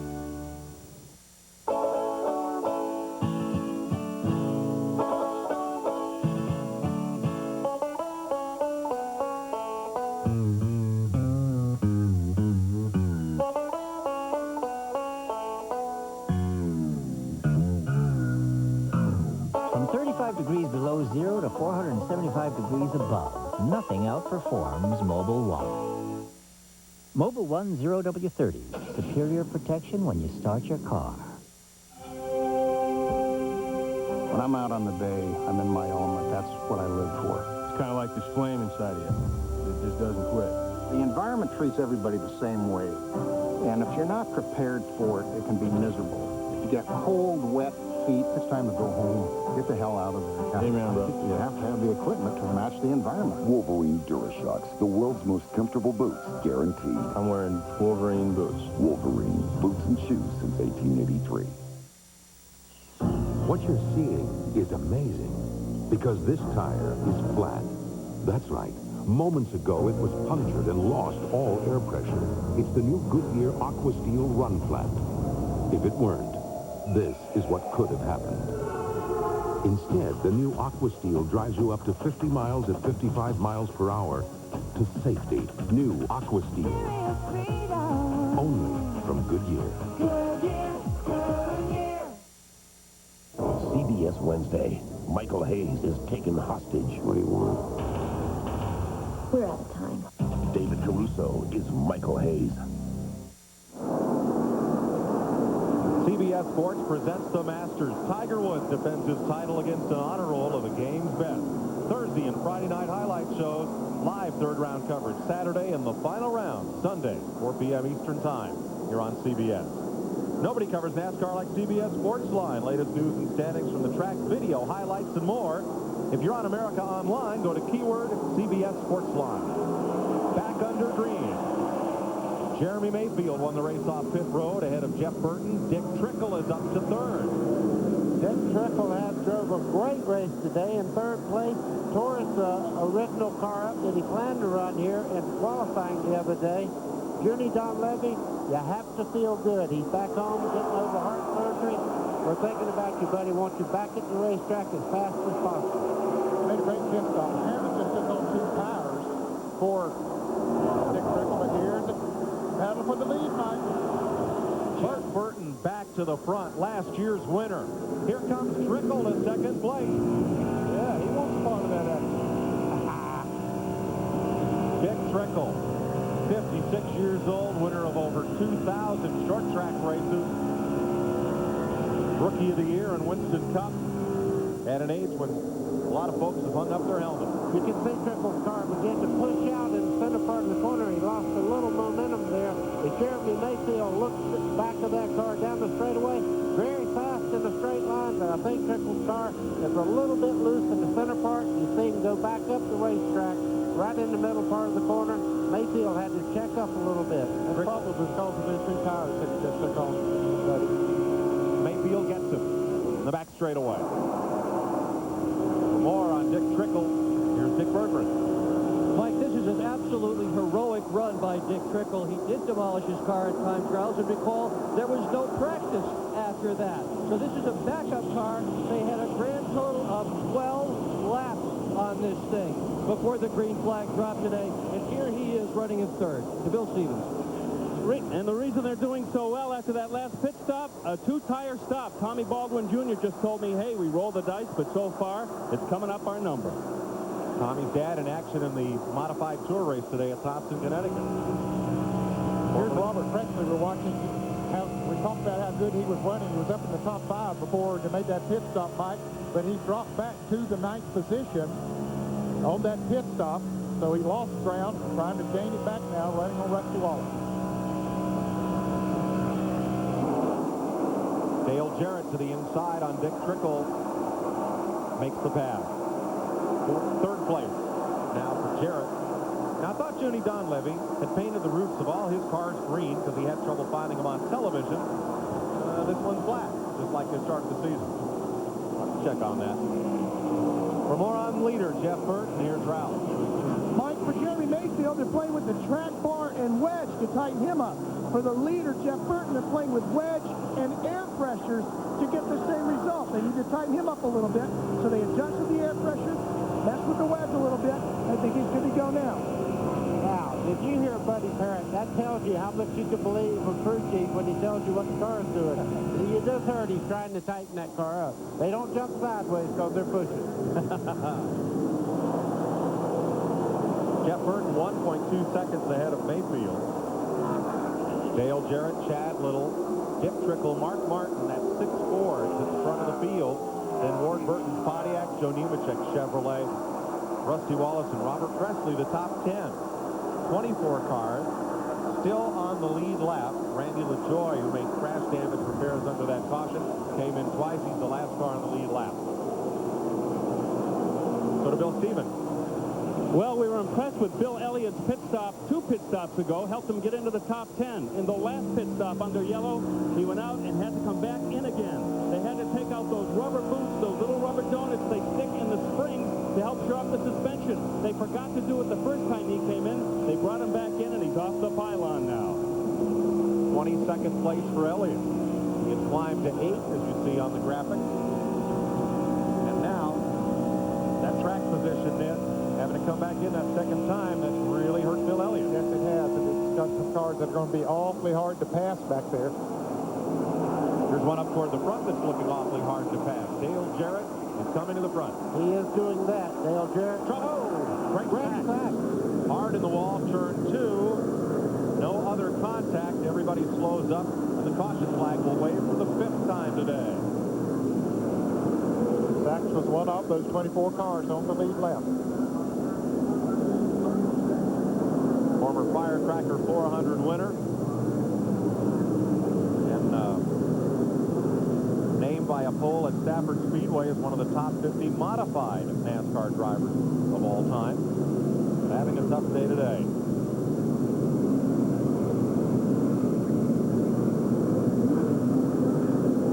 Other drivers in today's race that made that list were Jeff Bodine, Jimmy Spencer, and Dad, you really hold your breath for a driver when they hit the outside wall and come trickling across the racetrack like Greg Sachs just did. Very lucky a car was not coming down in that corner at 190 miles an hour. A lot of fluid has run out from under his Ford Taurus. Take a second then to congratulate a couple of first-time winners in NASCAR this weekend. It's been a weekend of first-timers. As you saw at the top of our show, Dale Earnhardt Jr. won the Busch Grand National race here yesterday over Elliott Sadler and Joe Nemechek. And how about Rick Crawford from Alabama driving a Texas-owned truck? Won the Craftsman truck race over Jack Sprague yesterday. Let's see what happened here to Greg Sachs.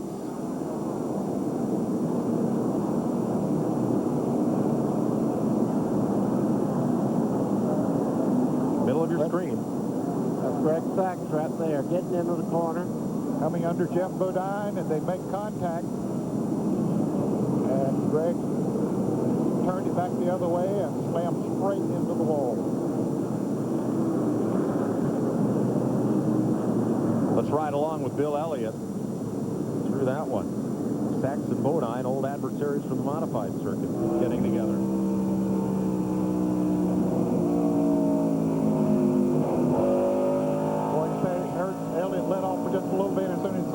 go to the wall. He got right back on that gas to get out of there as quick as he could. But it shows pretty clearly just how close to the edge of control these cars are all the time. Well, you know, he went down in the corner very low there, Greg Sacks did. Made very little contact with the Bodine car on the outside. But when he turned to straighten the car up, it took a set and turned it hard right. That was a hard impact to the outside wall. Radial tires will do that. They'll take a set and just shoot you right straight up in there. They get such good grip. And when we say take a set, it means the tires, which were sliding, suddenly the slip angle of the tire comes back to the tire gets a grip. And if those wheels are turned, hello, wall. Right. 137 laps complete at Texas. We'll be right back.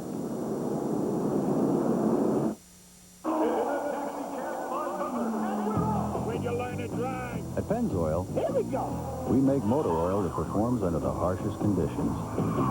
Stop-and-go driving. If Pennzoil can protect these cars with the Taxi Cab 500, maybe you should ask for it next time you change your oil.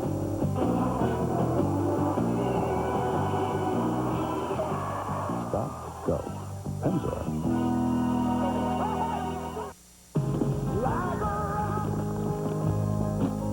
Isn't that a pretty sight? So how many miles? 50? 90. 90,000 miles. Shoot, that's just getting broke in for Chevy. Is that a scratch? Scratches give character. The best long-term quality of any full-size pickup belongs to Chevy. Women like character. Chevy, the most dependable, longest-lasting trucks on the road. What'd you step in? It's good to know that in an era of superstars, big corporate sponsorships, and network TV deals, there's an organization that also cares about fairness and sportsmanship, that realizes its fans are the sole reason for its success, and knows it should never go so fast that it can't slow down if there's a good enough reason. This is NASCAR, and this is the way we've done things for 50 years. Rusty, it's a woodchuck and he's hurt. Rusty, it's up to you.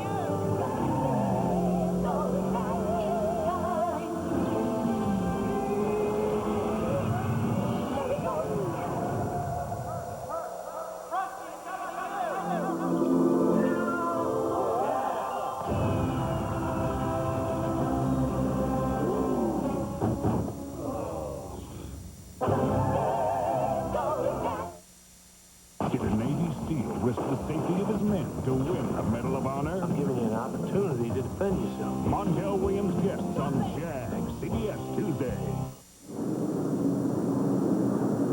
Welcome back to Texas. Greg Sacks has taken a hard hit to the outside wall in turn 2 after he and Jeff Bodine made slight contact. Rescue workers right now are removing the roof of Sacks's car so they can help get him out and put him on a backboard. It was a hard shot with the side of the corner of the car up into the turn 2 wall. And the window, the side windows are so small on these cars that sometimes the healthy driver finds it a chore climbing in and out of these cars. So to get a driver out, sometimes the easiest way to help a driver from the car is to take the roof and the upper roll bars off. And that's what's happening right now. Get an update for you on Greg Sacks just as soon as we can. But the right side of the car is what went into the wall, Mike. And folks, not to alarm you, this is not an indication of serious injury, just that it is easier to help Greg out of the car with the roof and the bars removed, since apparently he cannot climb out under his own power. NASCAR and Speedway rescue officials there on the scene, helping to remove the pieces necessary to get Greg out. They have a backboard out for him. You see the damage to the right side. That fender pushed in way past the tire, or the rear end perhaps may have gotten knocked loose in the crash. We're at lap 140 of 334 in a race that has been beset by cautions, 5 of them so far today. Today was Greg Sacks' 258th career start in this division. 3 years ago, or rather 13 years ago, in his race car, but with a Robert Yates Chevy engine. He won the Firecracker 400 at Daytona. Greg drove for me for several races after I got injured in 1988 and did a fine job in our race cars.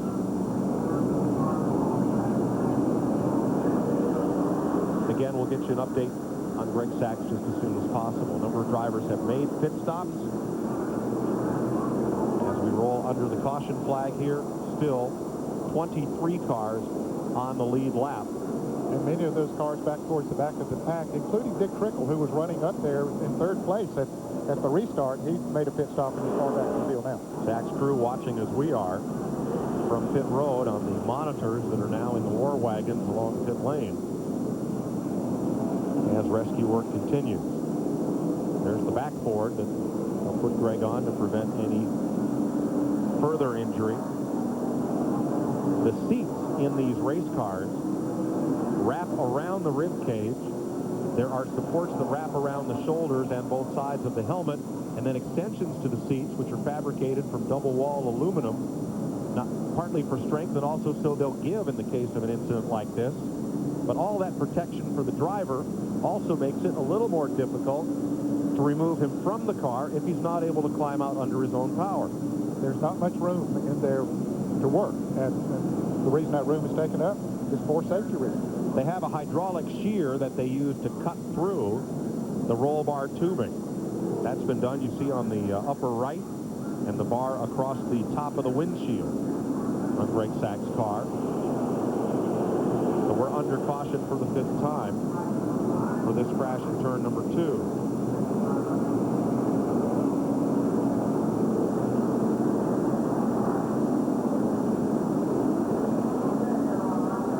Owned by 3-time Winston Cup driving champ Cale Yarborough. Jeremy Mayfield was Cale's driver. Left to go to Prentice Haas, which is now Prentice Penske. And John Andretti went over there. Right. In fact, they traded riders year before last. And Andretti got Cale his first win last year and had the 400 at Daytona. We've described the seats that are in these cars. We've got our Valvoline camera inside Mark Martin's car. See that seat comes right up under his right armpit. Well, you can see up on the very top up here, that's around the side of the helmet. Also down by the legs there, you see that aluminum part that keeps the legs from going out this way. Also, right around the bottom part of his arm there, you have aluminum double wall siding. That's the back of the seat right there. The whole seat wraps the driver up. So it makes it very, very tough. If the driver's maybe a little bit shaken to get him out of the car. The steering wheel is on a quick release hub that comes off for the driver to climb in and out under normal conditions.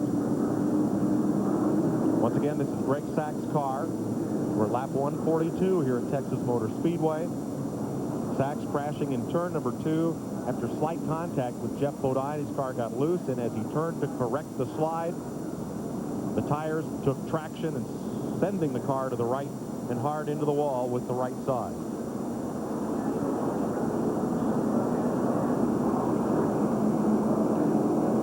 See, they're working very carefully, but very fast as well. He's waved an arm to the rescue workers. So apparently, Greg, from what we can observe, is alert and talking to the folks who are helping to remove him from the car. Ricky Craven, a car with Randy LaJoie aboard, has made a pit stop. Dale Earnhardt has also been in, repairing crash damage. You can see him lifting his arm up over his head.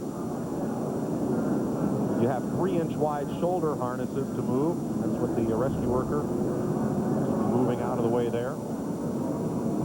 Unhook of the radio gear, and also perhaps a drink tube that's sometimes taped to that harness. And then the most direct way to remove the driver is straight up.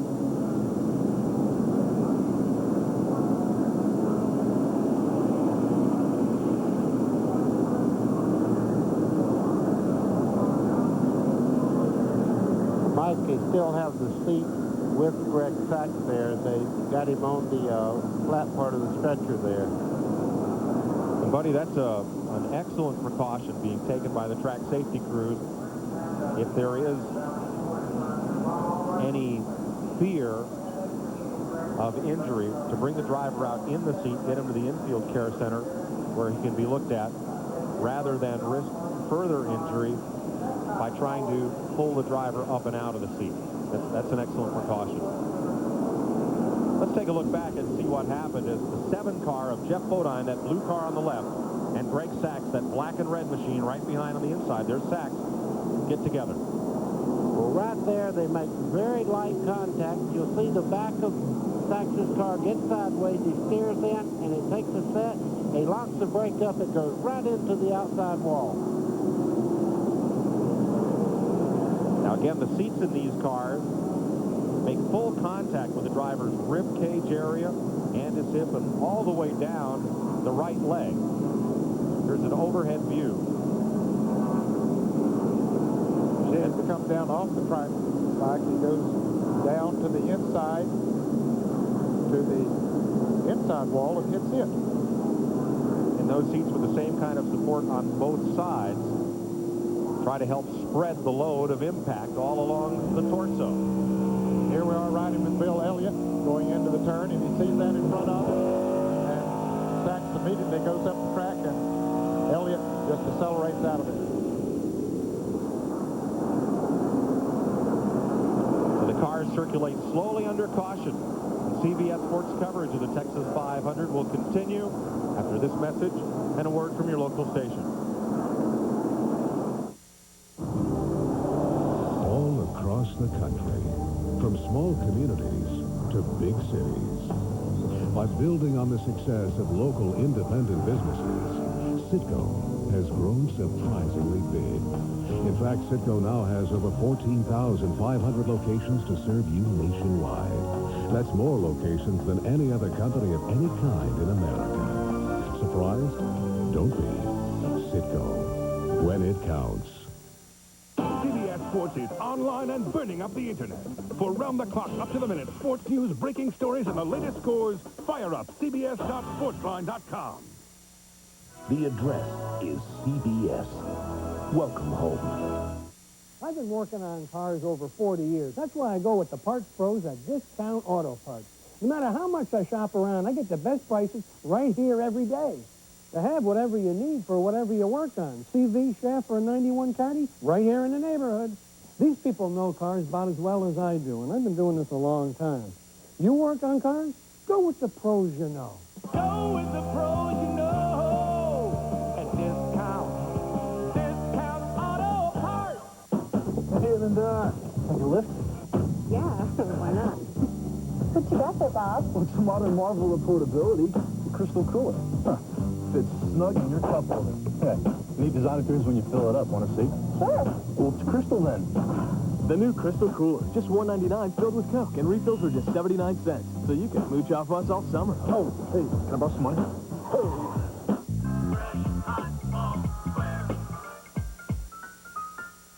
Don't forget, turn your clocks ahead 1 hour.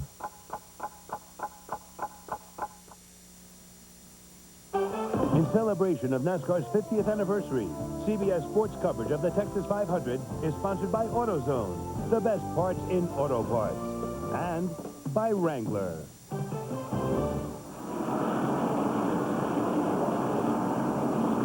Welcome back to the Texas 500. Jeff Burton under caution leads. Jeremy Mayfield and Dale Jarrett were under caution for the wreck by Greg Sachs. Welcome back, everybody. Mike Joy with Buddy Baker and Ned Jarrett.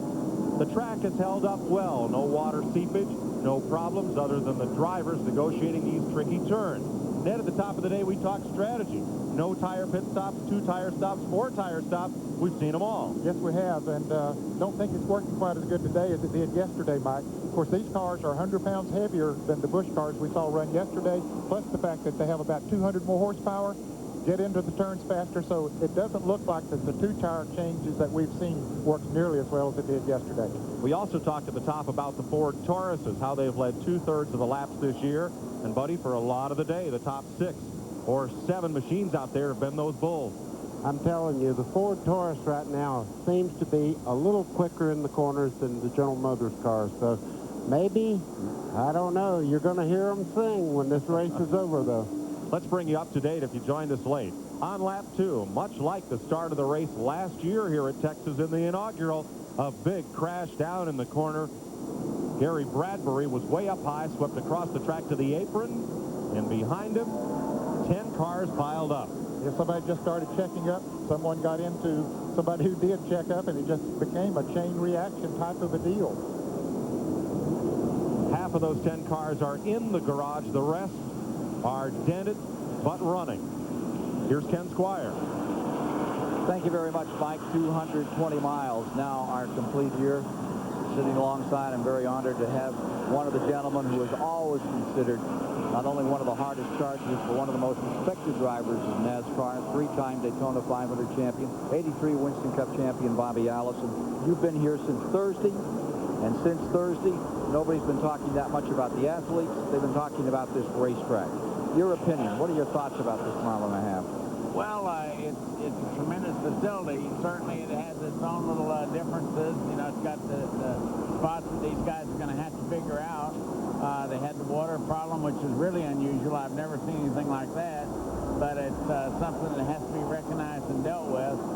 The event yesterday showed that the track can produce a really tremendous event.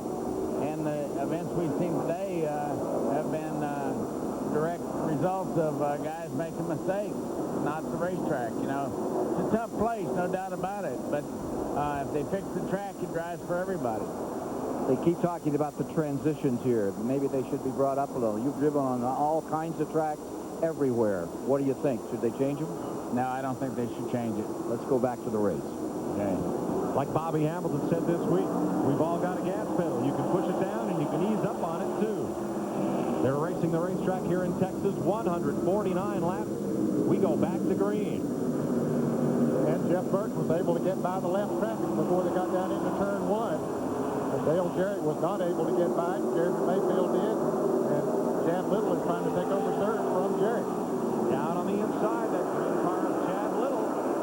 And Mark Martin will come by as well. Single file from the top few spots. Whoa, way out close to the wall. That yellow car of Bobby Hamilton. Yeah, you just said Bobby Hamilton needs to either back off or go in. Look at this. Rusty Wallace caught on the outside of Ward Burton, right where you do not want to be caught. You can see him dropping back. He had the pedal out of the throttle. Something may be wrong with Hamilton's car. He's backing up in the field, 3 wide around him. He was way high on the racetrack. Up front, Jeremy Mayfield behind. Jeff Burton looking for the lead, taking it. These young Turks don't wait long. Jeremy Mayfield likes to lead these races, and right now, he said the best place on the racetrack is out front. Nobody to run into when you're leading.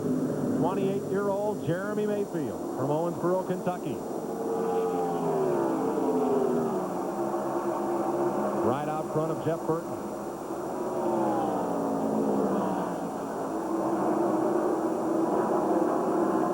A long gap back to the third-place car.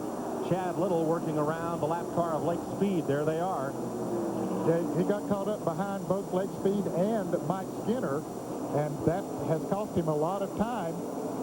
Speed in the 9 car, the red car now, as Little gets on the inside of him. The green car of Little down to the inside, and here comes Mark Martin in white, red, and blue, and Dale Jarrett, number 88. That is tough on the restart, trying to bust through those lap cars. It really is. You get up on that outside, you got no alternative but to back off. But you have to understand the lap cars there. They're trying to get back in the lead lap. They can't just play dead, you know. They have to go right on and run their plan, too. So everybody's got a place on the racetrack. It's just tough on these guys when it's single file through the corner to try to race with these guys that are a lap down. Well, but they have no chance of getting their lap back now because the leaders are long gone out in front of them. Now Mark Martin gets on the inside of Lake Speed, so he'll make the pass. What is the protocol when you're a lapped car? Stay to the inside, stay to the outside, get the heck out of the way, and what? You're seeing it right there. Lake Speed now, he realizes he's not going to make that lap up, so he moves to the high side. Here comes Rusty Wallace in the 2 car, going right on. When they get down to the corner, you'll see him check up right here. and Rusty will go right on up beside him. Here comes Ward Burton. He's on the high side. Now, those are lead lap cars. The next car in line, Ricky Rudd, is not. Rudd, in that bright orange, number 10, is racing speed for position and will take over 24th place there. Of course, that's one reason that Lake Speed wanted to run as hard as he could to try to get away from the cars that he's racing with, not necessarily to try to get back on the lead lap once the leaders had run off and left. And it's cost him at least a position to Ricky Rudd.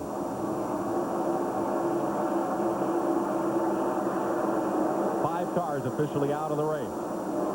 Irwin, Strickland, Mast, Andretti, and Irvin. 4 of those 5 from the wreck on lap 2. That's your ninth place car there. Jimmy Spencer, the 23, doing a very good job today. Very patient. Jimmy Spencer 5 years ago would have been in trouble, but he has really, really matured as a good driver lately. Had to take a provisional to get in this field, but has run a good race. And he's right up there, still in the thick of it.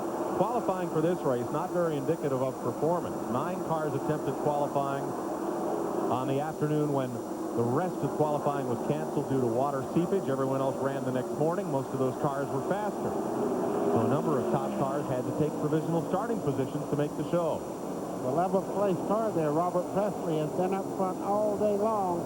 Now he's trying to get good track position to get back up in that top 10 where he can hang on to the leaders on these restarts. Presley, number 77, best career finish 4th at North Wilkesboro, North Carolina in 1996 when he was driving for a car run by Andy Petrie, who now owns Kenny Schrader's car, and Leo Jackson. There's David Green, black and yellow 96, and Kyle Petty. Kenny Schrader, the 33, and Terry Labonte. That race is for 11th on back. 11th, 12th, 13th, 14th. Gary Bradbury in there in 16th position, and 41 car, Steve Grissom. He's on the lead lap. And the 26 of Johnny Benson. All of those cars are racing for position. Bobby Labonte in the green, number 18 there.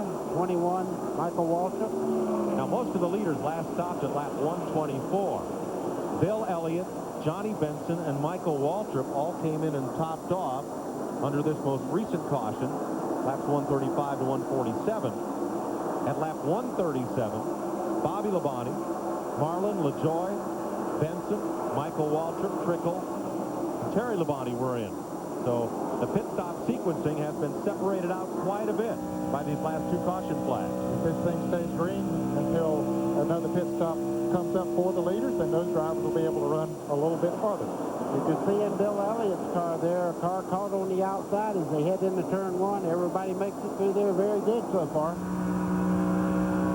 The butt cam on Randy LaJoy's car inside of Lake Speed. Well, once those front cars pass Lake, he has really moved back in the pack. The leaders last pitted around lap 130, so about lap 220. We'll see them again unless there's a caution flag. Still 23 cars on the lead lap. There's Bobby Hamilton, the car number 4. He is not one of them. He's being shown in 28th place, 1 lap down, but Dick Trickle is on the lead lap. But he's in 23rd spot. He was in 3rd spot because of a great pit stop a while ago, but only took on 2 tires. Now he's back in the field a little bit. That's because he stopped again, buddy, to pick up the other 2 tires, so had to restart at the tail end of the lead back. Trickle's coming back to the front. Chad Little in green and Mark Martin right behind him. 2 of the Jack Roush cars, and they are 3rd and 4th behind Jeremy Mayfield and Jeff Burton. The leaders have pulled away from them by about 4 seconds. Now, Dale Earnhardt was involved in that lap 2 crash, was listed last in the running order, 43rd. He is now 38th, 122 laps behind, and continues to gain points and positions. Jeff Bodine, the number 7, is 3 laps down. 31st position. You wonder why would he go back out there, Earnhardt, and pick up those, what would that be, 5 positions? 3 points per position. That's 15 points that he's picked up. The championship last year was won by a margin of 14 points. Jeff Gordon re-entered the race in 35th position. He's gained only 1 spot and is 62 laps down. There's a long way way to go to pick up another position. And here's Kenny Wallace back in the race. He is 99 laps behind in 37th place. He was also a victim of the lap 2 crash. Got a pretty good patch there on the right rear corner where they had to repair the rear of the car. That's that 200-mile-an-hour tape you hear people talk about. Unscheduled pit stop for Randy LaJoie. He's in the pits. Changing tires. Crash damage on that right front, and apparently was more than just sheet metal. As the Hendrick crew has a look and replaces that right front tire. You know, I'm looking at Randy LaJoie sitting in the pits, and Terry Labonte is the only Hendricks car out there at the moment with the chance to keep a kind of a tradition going. There's been at least one Hendricks Motorsports driver in the top 10 each week since Sears Point, May of 1993. Every race? Every race.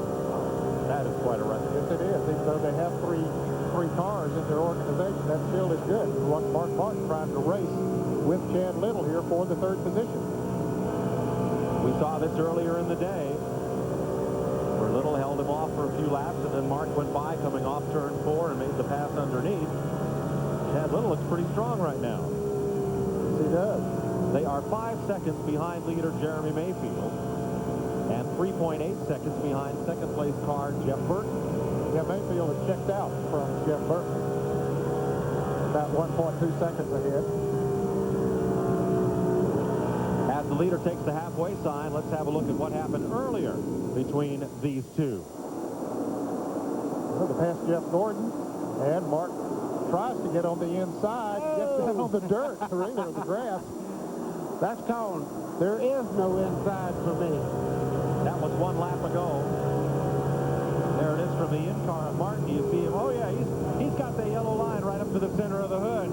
The funny part, that was Ted Musgrave, another teammate on the outside that they had to swing down to the inside of the track to get by. I'll bet there's a little conversation on the Roush radio channel about that right now. For more, Dick Berggren. An interesting strategy is developing in Mark Martin's pit, Mike. They had some tire trouble during practice here, and so when they started today, they really weren't sure that this chassis setup was going to work or whether it was going to chew up tires. So the strategy this day has been to take it easy, if you can believe that, as Mark Martin runs in 4th spot right now, challenging his teammate. And Jimmy Fennig says it's not yet time to go. This car, this number 6 car, has much more in it. To Bill Stevens. Earlier, Buddy Baker, you said Jeremy Mayfield likes to run up front, and he also likes a little extra walking around money. After that last restart, his crew chief, Paul Andrews, said, hey, you got the pole, now get the halfway bonus, and Jeremy just cashed. To Ralph Shaheen. There's a brace rubbing the tire for Randy LaJoie. That's the problem with the 50. They're trying to get that away the best they can so that tire can run freely without having any problem. LaJoie running in 28th place, 2 laps down, despite a spin to miss the first crash of the day and then being involved in a later one. But Ted Musgrave up the hill. We talked a moment ago about that Jeremy Mayfield had checked out. Well, look at Jeff Burton has moved right back in on him once again. Of course, he went out there and got that $10,000, and maybe it said mission accomplished. Yeah, you and I both won races didn't pay that to win it. So, I mean, 10,000, if it's up there and you have that good a car, why not get it? Closing in on the leader once again. Jeff Burton works around the outside of Musgrave.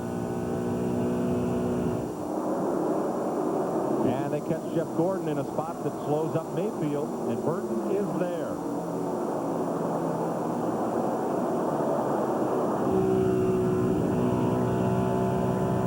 Riding with Jeff Burton, you can see him coming off turn 4. They'll sweep out against the wall here.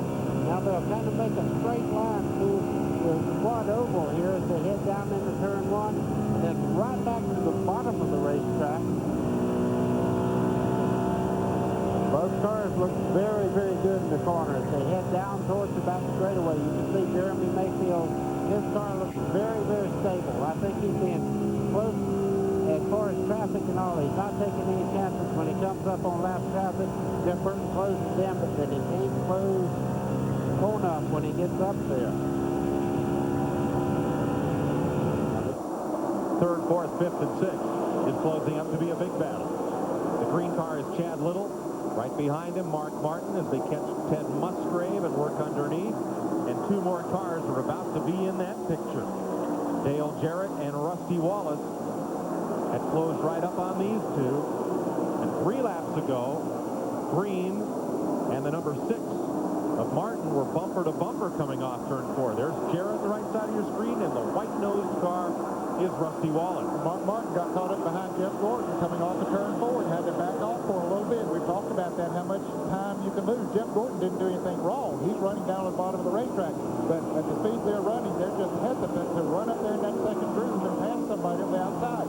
Mike, I want to point out something about Rusty Wallace also. He was nearly a half a lap back just a little while ago. Due to cautious and adjusting on this car, he's one of the fastest cars on the racetrack now, and that's why he's in the position and points that he is going into this race. He waits until the right time to really turn up the intensity. We're just past halfway at Texas Motor Speedway. That 12 of Jeremy Mayfield leads the 99 of last year's winner, Jeff Burton. We'll be right back. A lot of times when something goes wrong with your car, you know it right away. But some parts, like shock absorbers, tend to wear out gradually over time. So gradually that many drivers fail to realize just how worn their shocks have become. So rather than wait till it's painfully obvious that you need new shocks, stop by your nearest AutoZone. Right now, when you buy 3 Gabriel Gas Rider shocks or struts, you get the 4th one free, only at AutoZone. Michael came onto the scene in IndyCars as a winner. I'm very proud of the fact that he's carrying on the Andretti name. I'll never forget the first really competitive pass that he did on me. We banged wheels a little bit, and he was gone. Adios, Dada. The Andrettis rely on the same Texaco Haviland Formula 3 motor oil you can buy right off the shelf. That's my boy.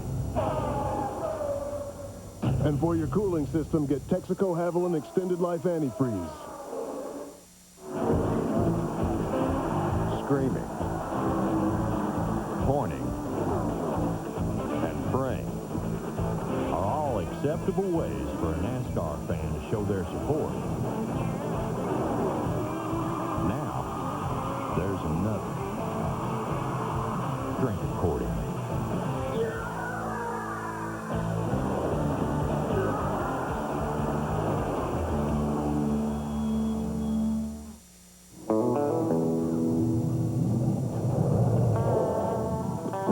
After 50 years of sponsoring professional rodeo, you learn a few things about horsepower. Like when it's a good time to pick your brand on the horse with the most power. Wrangler is a proud sponsor of the Dale Earnhardt Incorporated #1 race car, driven by Steve Park and branded by Wrangler. This CBS Sports Race Summary is sponsored by Wrangler. At 267 miles, 5 different leaders, 12 lead changes, average speed a very slow 129 miles per hour with 5 cautions to date. And we have 7 cars off the track and a major story developing on pit road right now. Let's go to Mike Joy.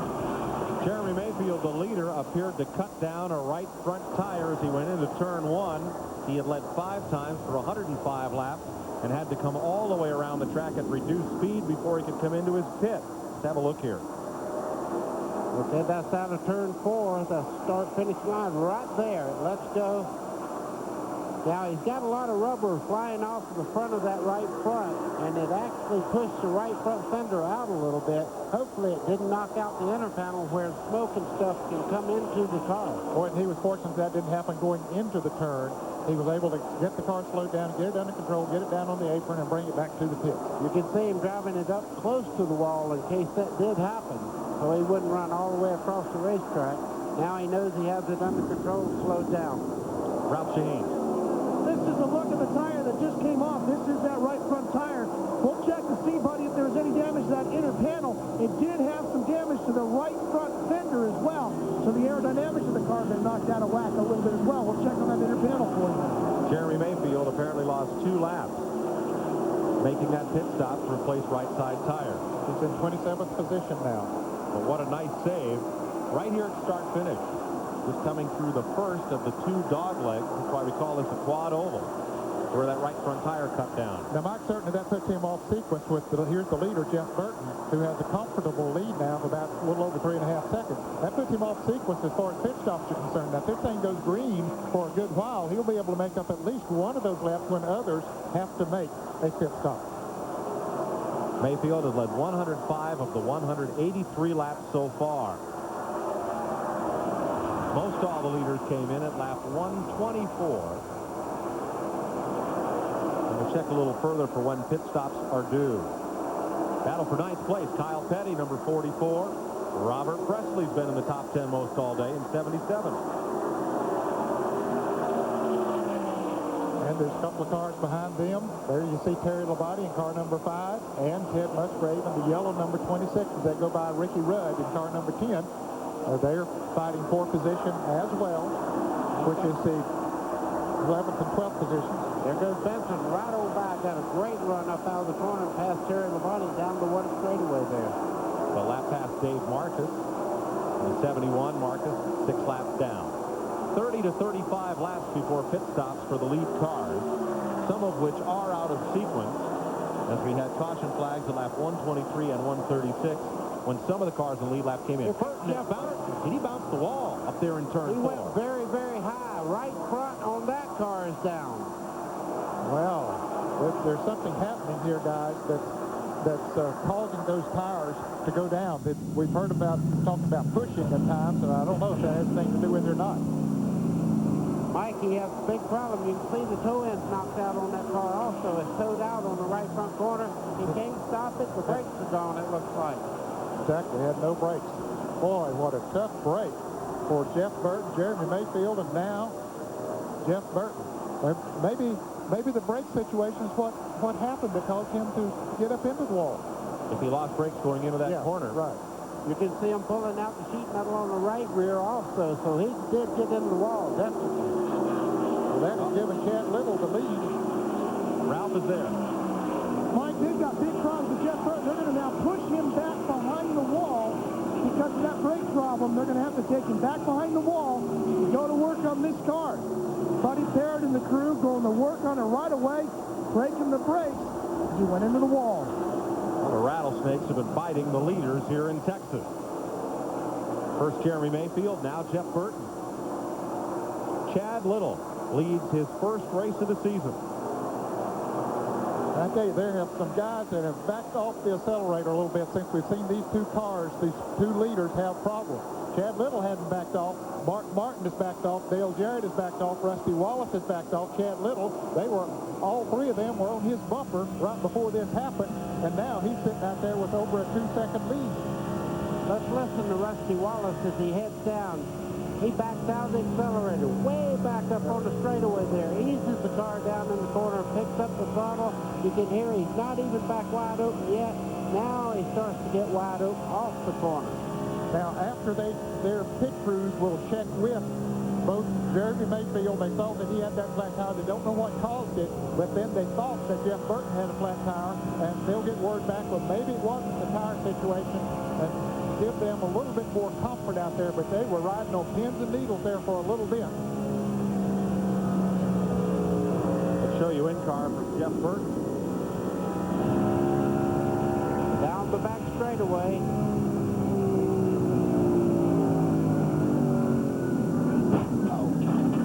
Wow. Hit that wall pretty good. Unfortunately, Chad Little was not right behind him.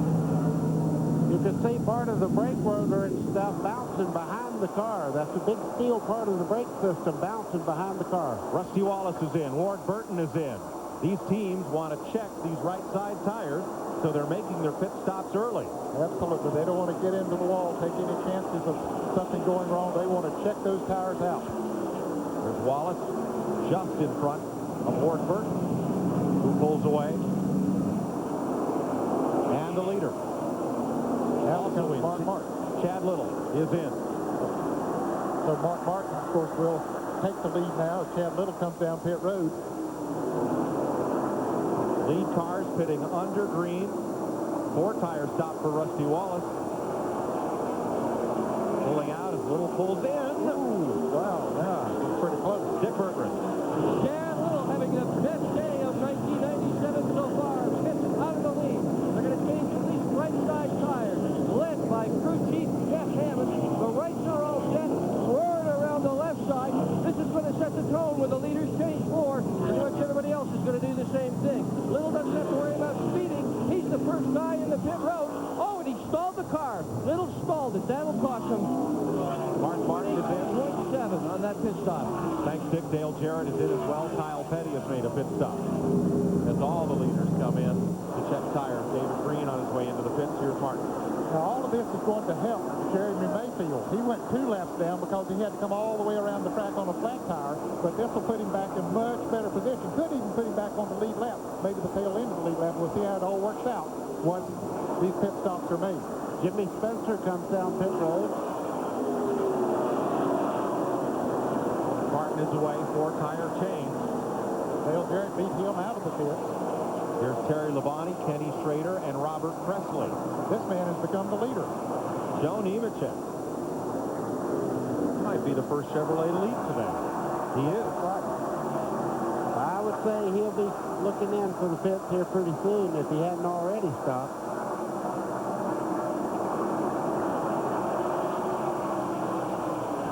Ned, I'm told drivers used to have a little flap door, a trap door in the right front so they could look at their tire wear. Not anymore, but we did have back in my day. Yeah, and even for night races, we had a light on the thing. So come on. See it, yeah. Wait a minute. Not just a light, a timing light, where you can stop the tread and actually see it. Exactly. Wow. Yep. It was a strobe light. And Nemechek will surrender to the lead. Coming on to pit road, Johnny Benson will be the race's new leader. 195 laps completed. Green flag pit stops continue here in Texas.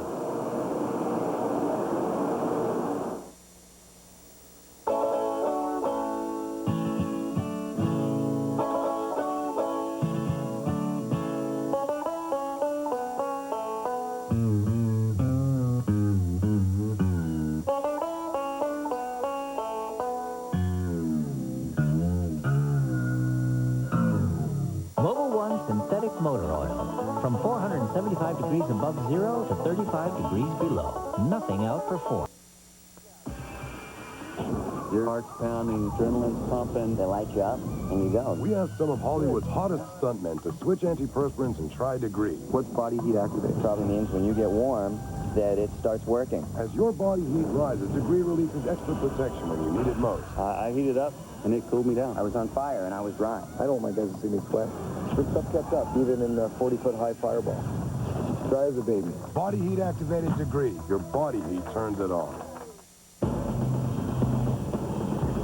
There is a war going on, and the battlefield is your yard.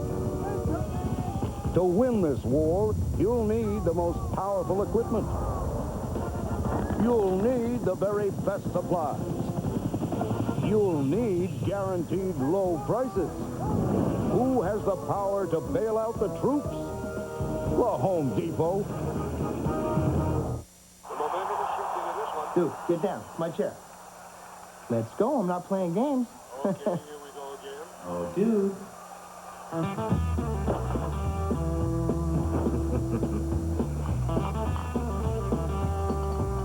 Got him right where he wants it.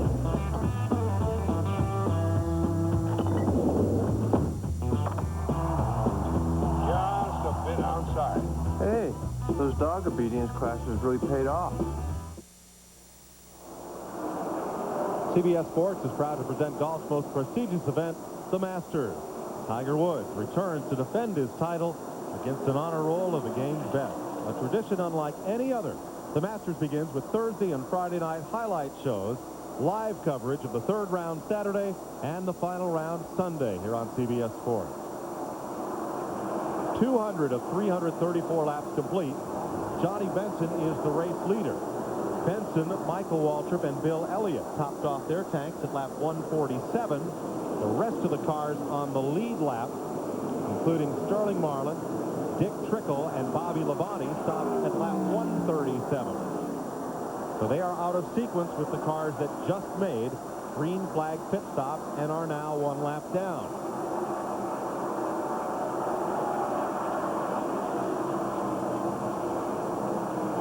Johnny Benson, 4th at Las Vegas, 5th at Bristol last week, and 2 other top 10 finishes in 6 races since joining the Jack Roush team. Here's Nemechek battling Robert Presley. 14th position at stake there as those cars made pit stops. Bobby Hamilton has stopped, and just now Wally Dallenbach.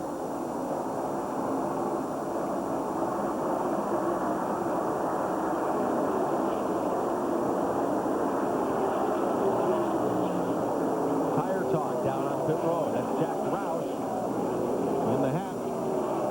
And now Bobby Labonte, Sterling Marlin, both come to pit road.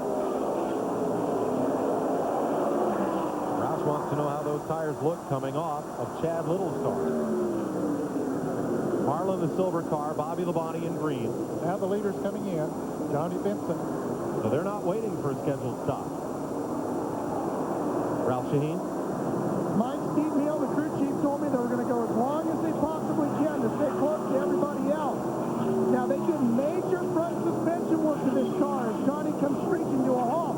What they did was they would come in, take the front wheel off on either side, change the rebound on the shock, which means you have to manually go inside with your hands, change the shock, put the wheel back on. You can only do 1 at a time. They came back in twice with both sides on the front. They're changing 4 sides of tires now. All the tires, the shocks are the way they bought them, and in 19.7, they've got a car that's in the hunt. Dick Trickle is on pit road as well. That puts the 21 of Michael Waltrip into the lead right there. Jimmy Spencer is 1 lap down. Michael Waltrip and Bill Elliott are the only cars that have not pitted in this sequence. There's Dick Trickle after service coming back in the race. An update on Greg Sachs, the driver who crashed hard into the turn 2 wall. He is alert and has been taken to Dallas Parkland Hospital for observation. But he is alert and communicating with his caregivers and taken to the hospital to be checked over. That's good news. Mike Skinner makes a stop as now 7 cars are posted on the lead lap. Michael Waltrip, number 21, your leader. Bill Elliott, Dale Jarrett, Chad Little, Mark Martin, Rusty Wallace, and Ricky Rudd has not stopped during this sequence. So Rudd has gotten back on the lead lap as a consequence. And it's been a long time since Rudd's been in, lap 124. So he'll be due within the next 15 laps. Michael Waltrip on used tires right now, and Jimmy Spencer has been in the pit. You can see up off the corner, they're running very, very close. So I don't see a lot. Here comes Jimmy Spencer on the inside, taking a look at Michael Waltrip into turn 3, but didn't make the pass.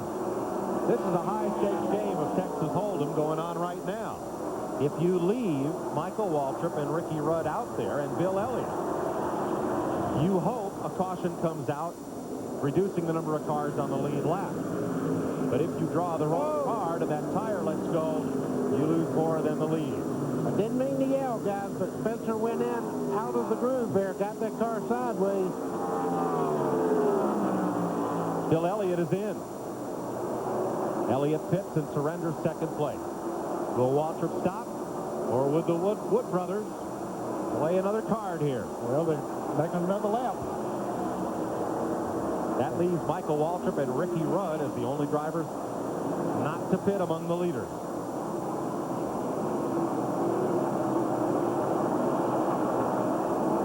Now, I'm sure their crews have been looking up and down pit road, and Waltrip's waving. He's coming in.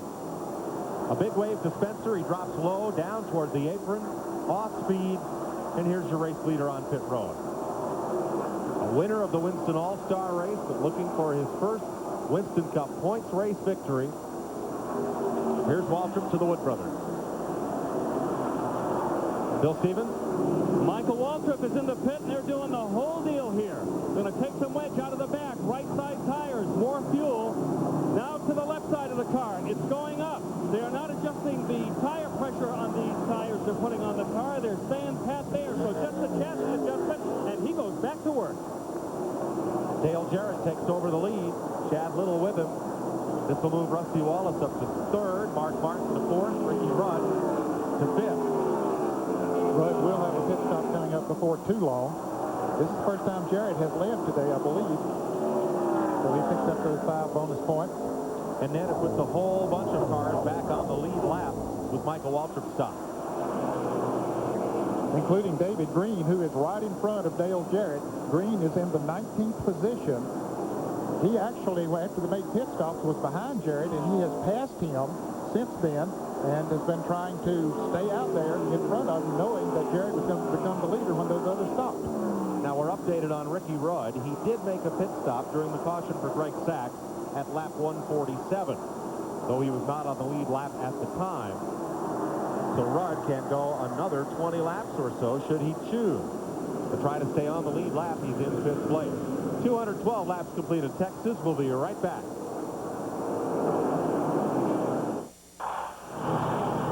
Terry, our new cars are here. I'm on my way.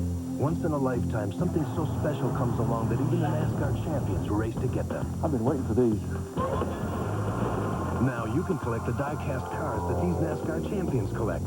Racing Champions presents NASCAR's 50th Anniversary Collectible Gold Series. You better get your hands on them before we get them all.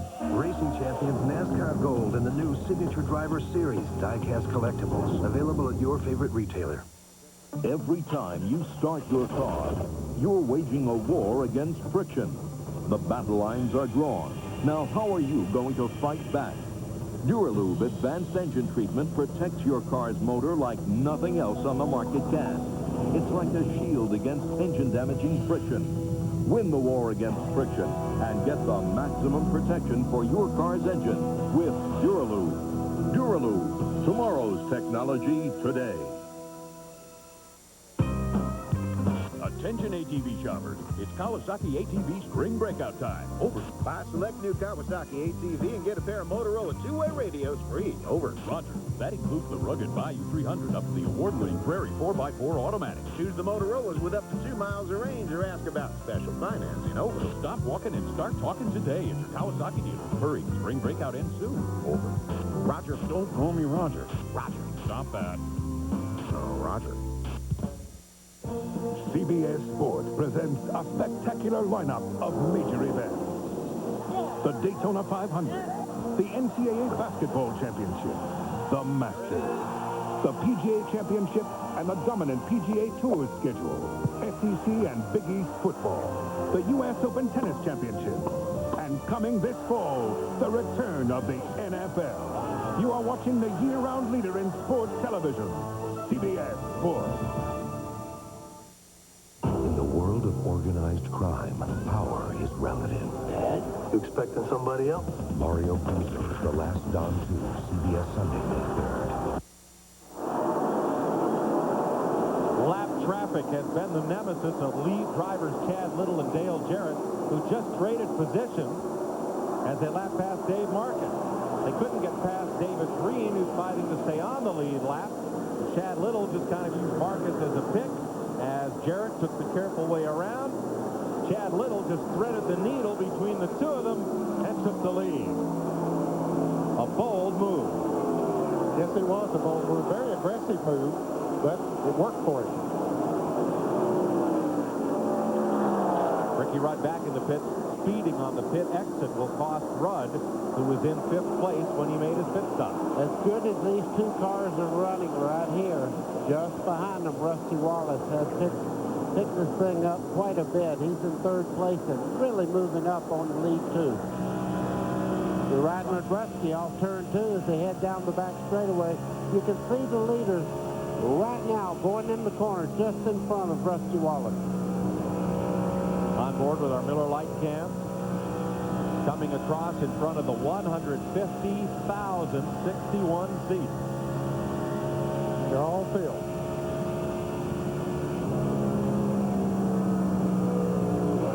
Pulling up on Brett Bodine.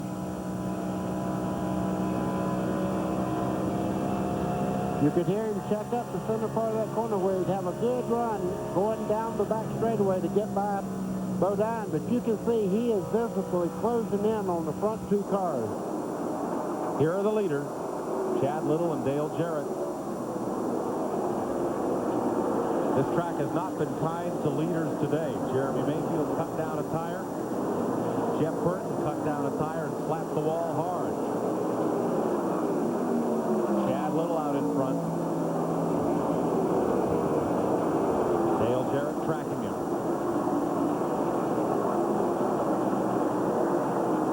Little's car seems to be a little bit loose coming off the turn. But he managed to hold on to the lead. Of course, like we've talked several times, when a car gets up close behind you, sometimes that will loosen you up. So where does Dale Jarrett want to pass Chad Little? He wants to get up the side end coming off of either turn 2 or turn 3. Get a nose up on the inside end coming off the turn, then beat him back into the next corner. This is what they don't want to do, is run up on cars that are pretty slow. You see Chad Little having to go high there. Coming off turn 4, Jarrett closes right up on his back bumper, down the front straightaway. Well, that's how Chad got by the 88 car, was when they came up on Dave Marcus. Marcus was down on low on the inside, and Jarrett had to, that gave Chad a run coming up off of turn 2. He took advantage of it and made the pass. Last lap, Jarrett about a tenth of a second quicker around the racetrack than leader Chad Little. Rusty Wallace just 1.5 seconds back. Mark Martin 1.9 seconds behind the leader. And then it's an 8-second gap back to Joe Nemechek, Johnny Benson, Jimmy Spencer, and Robert Presley.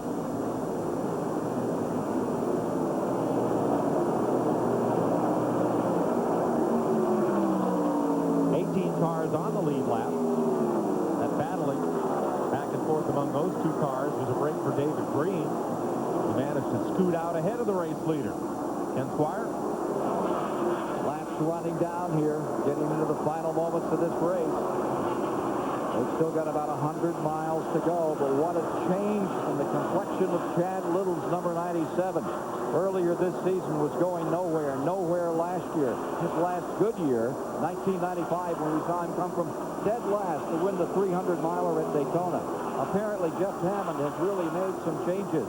Last week, led 10 laps at Bristol, ran 7th all day, crashed late in the going. And here he is, battling, muscling Jarrett here just 10 laps ago. As they slugged it out for the lead, this is a new Chad Little that's leading here in the Texas 500. Let's go to Ralph. Ken, the one problem for Chad Little is this is the best Dale Jarrett has run all day. Under the guidance of crew chief Todd Barrett, this crew has worked on that blue, white, and red 88 all afternoon. He has been fighting a loose condition all day. However, they finally hit it right. On the last pit stop, they made no chassis adjustments, just tire and fuel. They are ready to go racing. Dick Trickle has made a pit stop unscheduled as he was in with that group just about 20 laps to go. Speaking of Dale Jarrett, he is up from 34th in the points to 9th. That is a great game this year. Momentum is on his side. I think he's being very, very cautious right now. We did have a little bit of a tire problem not long ago, but look in the center part of the corner. That car is a rocket ship.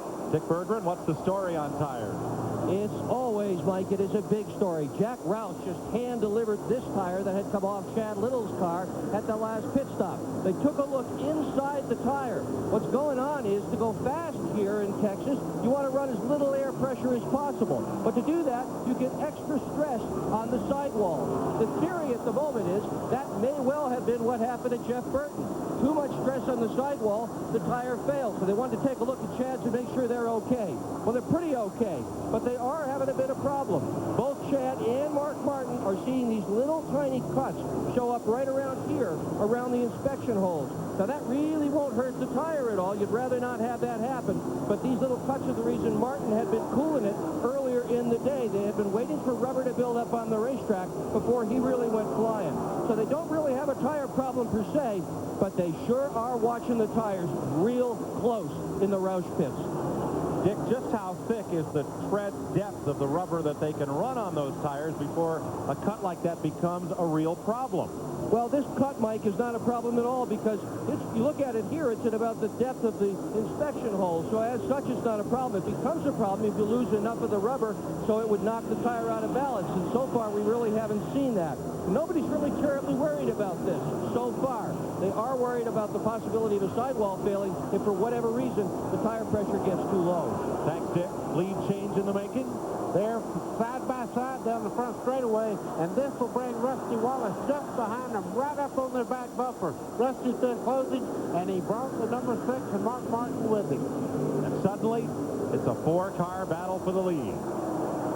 From left to right, Jarrett, Little, you're on board with Rusty at our Miller Lite cam, and right behind him, Mark Martin, 4 Tauruses out front. Dale Jarrett was kind of biding his time. He looked in the mirror and saw that 2 coming up behind him of Rusty Wallace and said, bye-bye, guys, I got to go.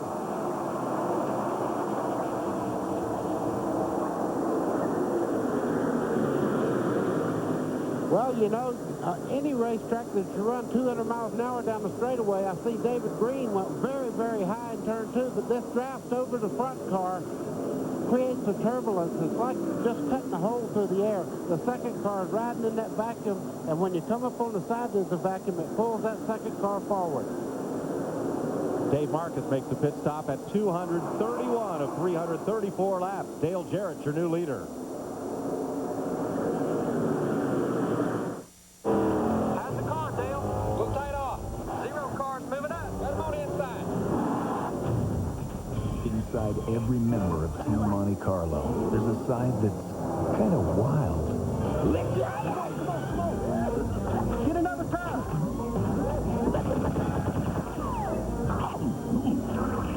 Team Monte Carlo. Animal. How do you mean? This year, they're hungrier than ever. Red Dog rules for living. Number 35.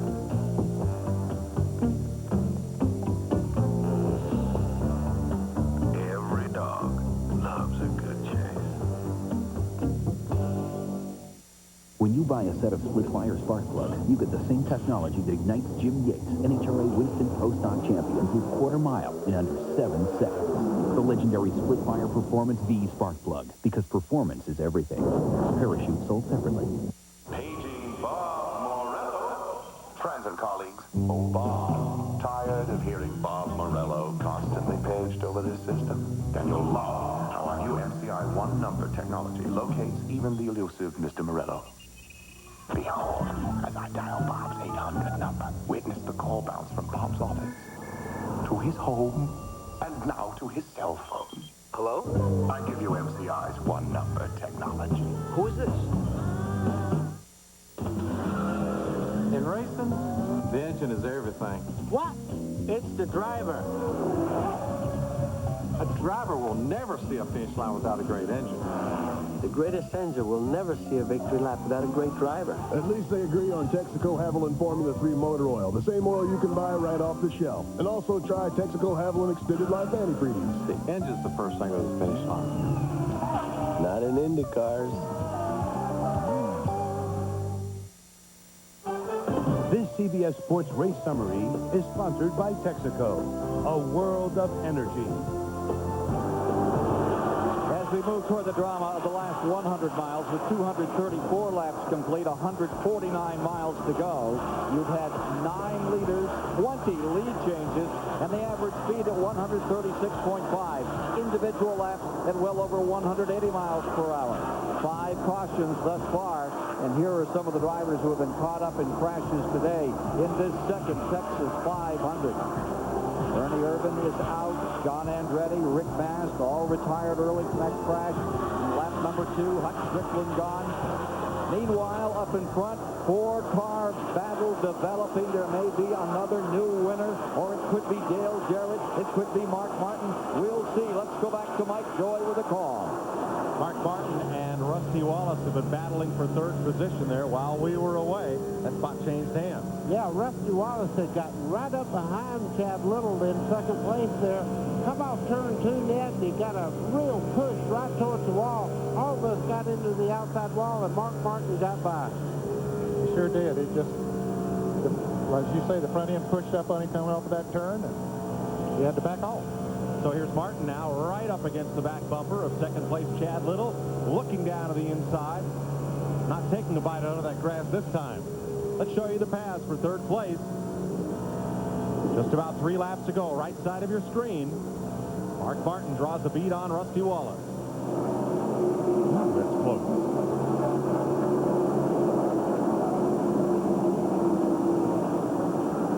Mike, I want to make a point here. We talked about Jeremy Mayfield. He had to make that unscheduled pit stop a while back as these cars really getting heavy traffic. And he went 2 laps down. Now, he's back on the lead lap. He's in 17th position, but the leaders are coming up on him now. He's not too far in front of them. Of course, he'll have a pit stop coming up here before too long because it's been a while since he made that pit stop. He stopped at lap 178, Ned, when he had that right front tire cut down.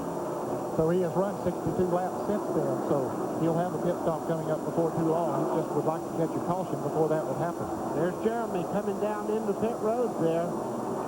Okay, he's coming in right now. And he's way off sequence, as you said, and has lost a bit of right front fender. Now, that was likely damaged when that tire was cut down as he was leading the race. Yes. Also, Jeff Burton, who was the next leader to cut a right front tire, slapped the wall in turn 3. Burton is back in the race. You're with Rusty Wallace. Ralph Shaheen.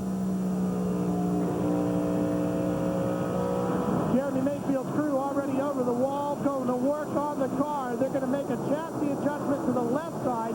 They will change 4 tires. Remember, he has damage to that right front fender.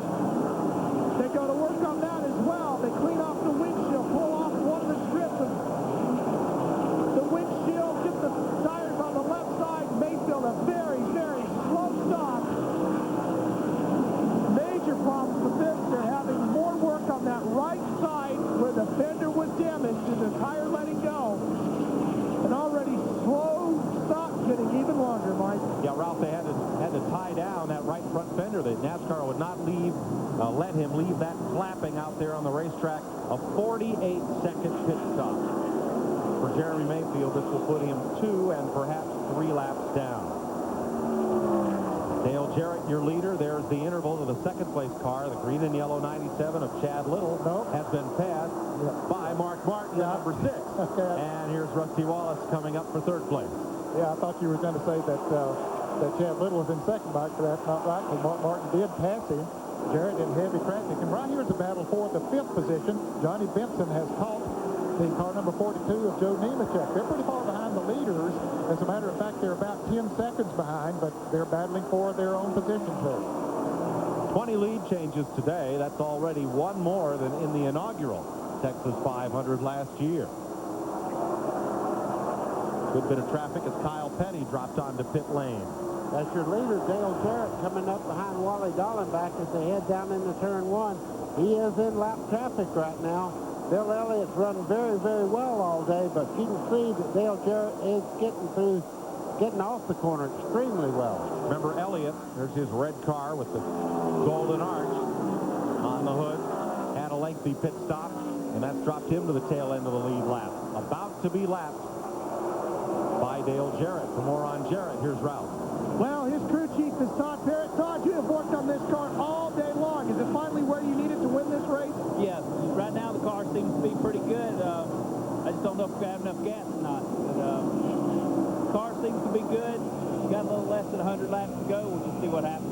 How close do you think you're going to be on fuel? I don't think it's going to be close enough to gamble right now anyway. But we got a good driver. He can save a little bit of fuel. Never know what might happen. Now, what he's talking about is if this thing goes green the rest of the way, they got to make another pit stop. But can they stretch it far enough so they can make that last run on a tank of fuel? I think so, Ned. With 87 laps to go right now, anyone who stopped from here on would probably make it. Well, I don't know. I don't think they can go much over about 70 laps. I'm sorry, 87 laps. I'm about 10 off here. You're quite right. It'll depend on when they stop. You're watching the leaders, Dale Jarrett and Mark Martin. CBS Sports coverage of the Texas 500 will continue after this message and a word from your local station.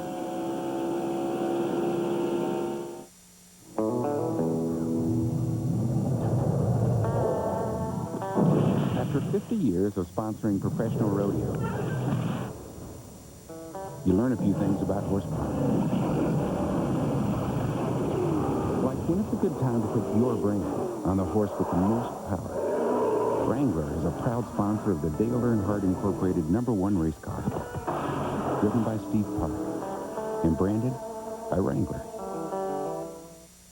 The address is CBS. Welcome home. Hamby has it all. If you want to save money and get great customer service, head to Hamby Chevrolet, Pontiac, Buick, GMC, and Perry.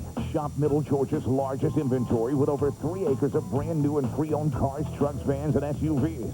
Plus, Hamby has hundreds of new vehicles and more than $1 million in program inventory. Buy your next vehicle from Middle Georgia's most professional dealerships. Exit 42 off I-75 across from Westfield School. Advance Auto Parts presents part number 42. Jesse from Quality Control. Jesse travels the country. He spans the globe in search of the best quality parts for your car. Factory visits.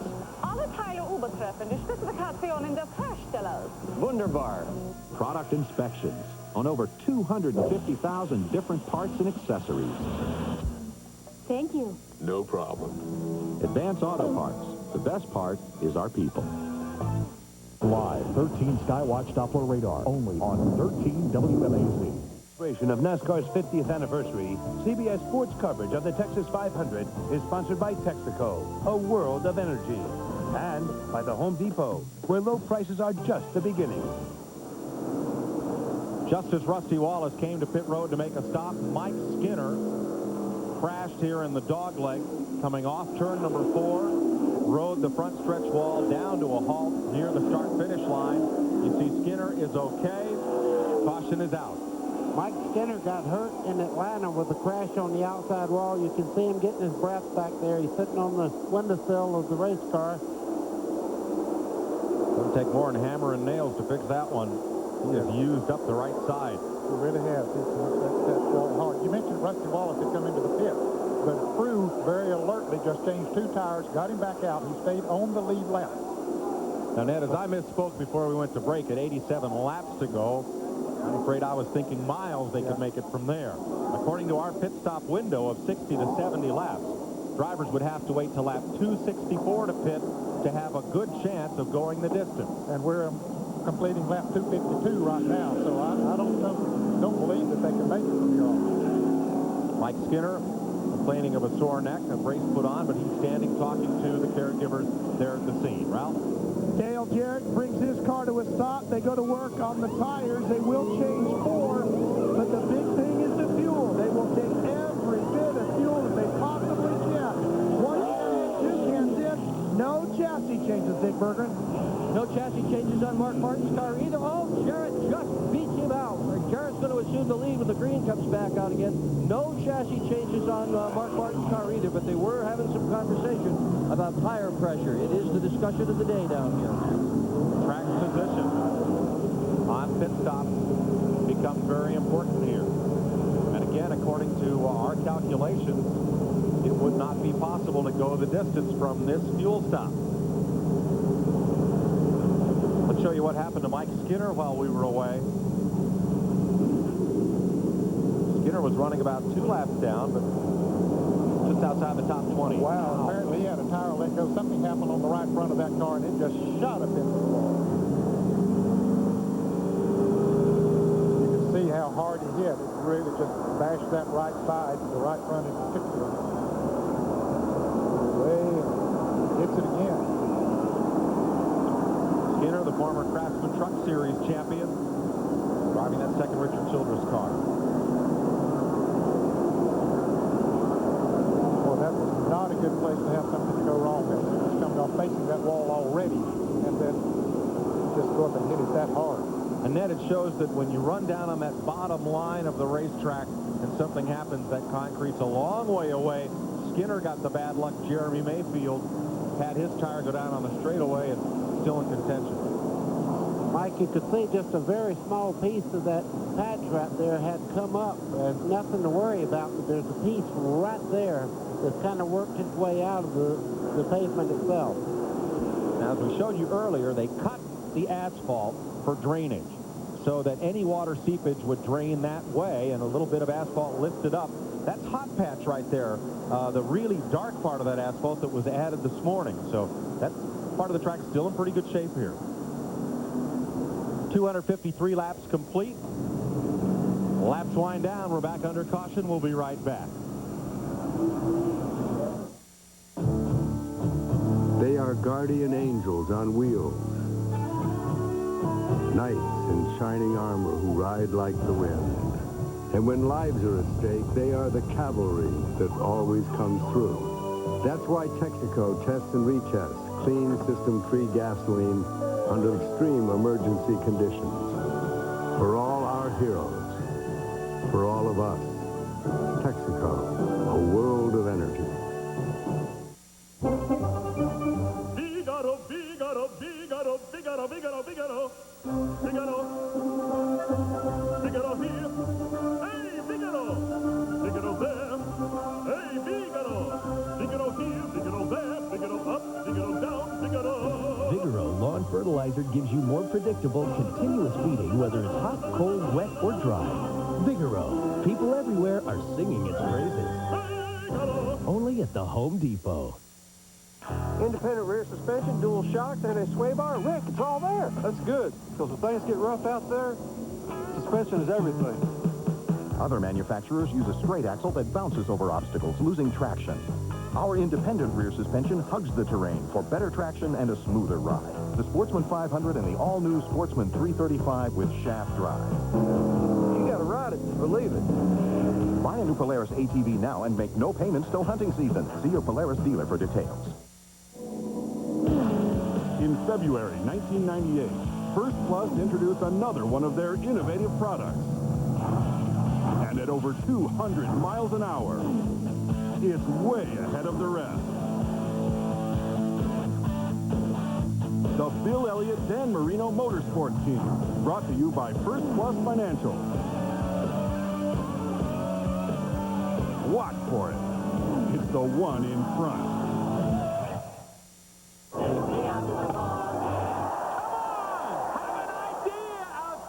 Dad, others. CBS Monday.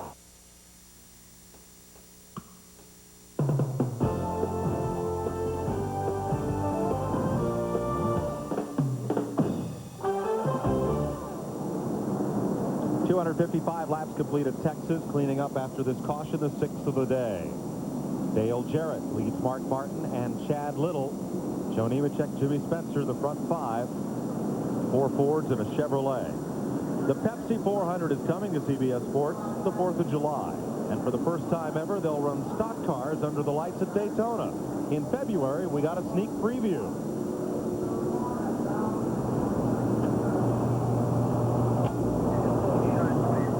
There we go. Off and running.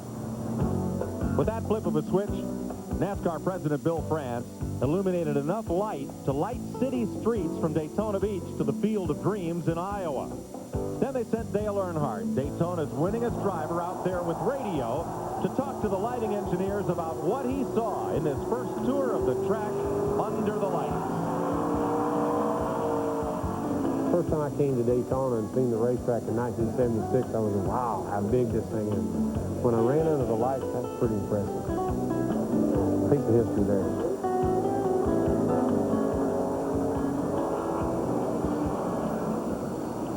What you saw was with just the outer lights installed, it'll all be ready. Saturday night, 4th of July, fireworks in Daytona, on track, 8 p.m. Eastern Time. CBS Sports will present live coverage of the Pepsi 400. That should be something to see. We've seen racing under lights at Charlotte and Bristol and Richmond, Virginia, before at 200 miles an hour. Wow. Can't wait.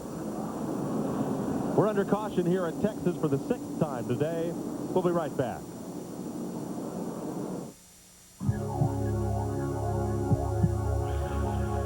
Finally, after 49 years, you now have a soft drink that not only refreshes your thirst, it refreshes your sport. Drink accordingly.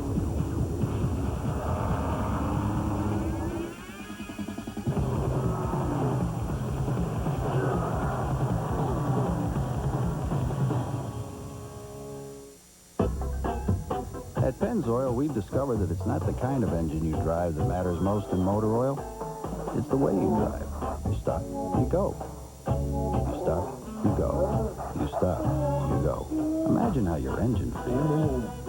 The next time you change your oil, ask for Pennzoil, specially formulated to protect your engine from stop-and-go driving. You okay, boy?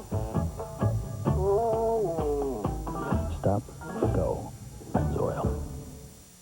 This is joy. This is frustration. This is pride. This is humility. This is a sport that's about more than just winning or losing. In fact, it's a sport that's not so much about cars as it is about people. This is racing. This is NASCAR. A demonstration of Big A's quick service. And now a closer look.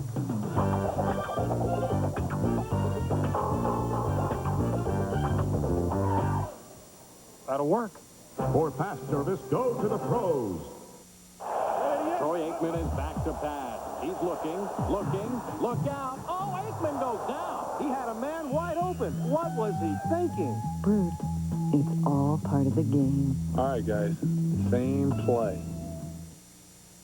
CBS Wednesday. Michael Hayes is taken hostage. What do you want? We're out of time. David Caruso is Michael Hayes. The Masters is a tradition unlike any other. And CBS Sports coverage of golf's most prestigious event is coming up. Tiger Woods defends his title against the game's best. Thursday and Friday night, late night highlights. And then live third round coverage on Saturday and the exciting final round next Sunday at 4 p.m. Eastern Time here on CBS. In one lap, we'll go back to green flag racing. 257 are complete. Jeremy Mayfield has been in and out of the pit several times on this caution to repair that right front fender. His last stop at lap 256 means he would have to run 78 laps to the finish on this tank of fuel. As you watch from our Mobile One cam, David Green stopping to top off as we'll go back racing in a lap. Bobby Labonte, Kenny Schrader is in. So is Ward Burton, Ricky Rudd, Bobby Hamilton, Dale Earnhardt, and last year's winner, Jeff Burton. And Mike, I'd say these cars right here are thinking that they can go the rest of the way. They're coming in and topping that fuel off. They'll gamble. Splash and go to gamble on track position. Ken Schrader would be included in that group. Yes. 14 cars on the lead lap as you watch from Dale Earnhardt, whose car was taken out of contention in that lap 2 crash. Earnhardt was then posted 43rd. He is up to 37th place. If he completes about 7 more laps, he'll eclipse Greg Sacks and move up another notch. Bill Elliott was on the lead lap most of the day, got lapped just prior to this caution. He is in 15th place, 1 lap behind, as you watch from our First Plus financial cam. Randy LaJoie got in a bump with Ted Musgrave down in turn number 3 after spinning to miss the lap 2 crash, and LaJoie has made numerous pit stops. The Budweiser cam shows you that look. And Mark Martin started 7th, currently in 2nd place as we get set to go back to green. Jarrett, Martin, Chad Little, Joe Nemechek, Jimmy Spencer, the front 5.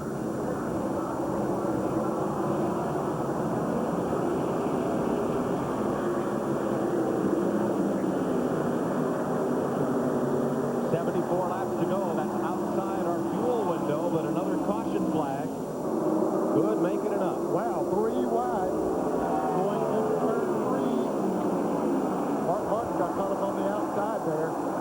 Wally Dallenbach, 46 on the left of your screen, took a spot from Bill Elliott. Chad Little there in the green car, the second green car, the green and yellow car there, made a bold move going into turn 3. He's after his teammate there, Mark Martin. As you watch the cars move around this 1.5-mile quad oval, you'll see that turn 1 is in shade. The rest of the track in sunlight. And when that turn gets in shade down there is where we've been having problems.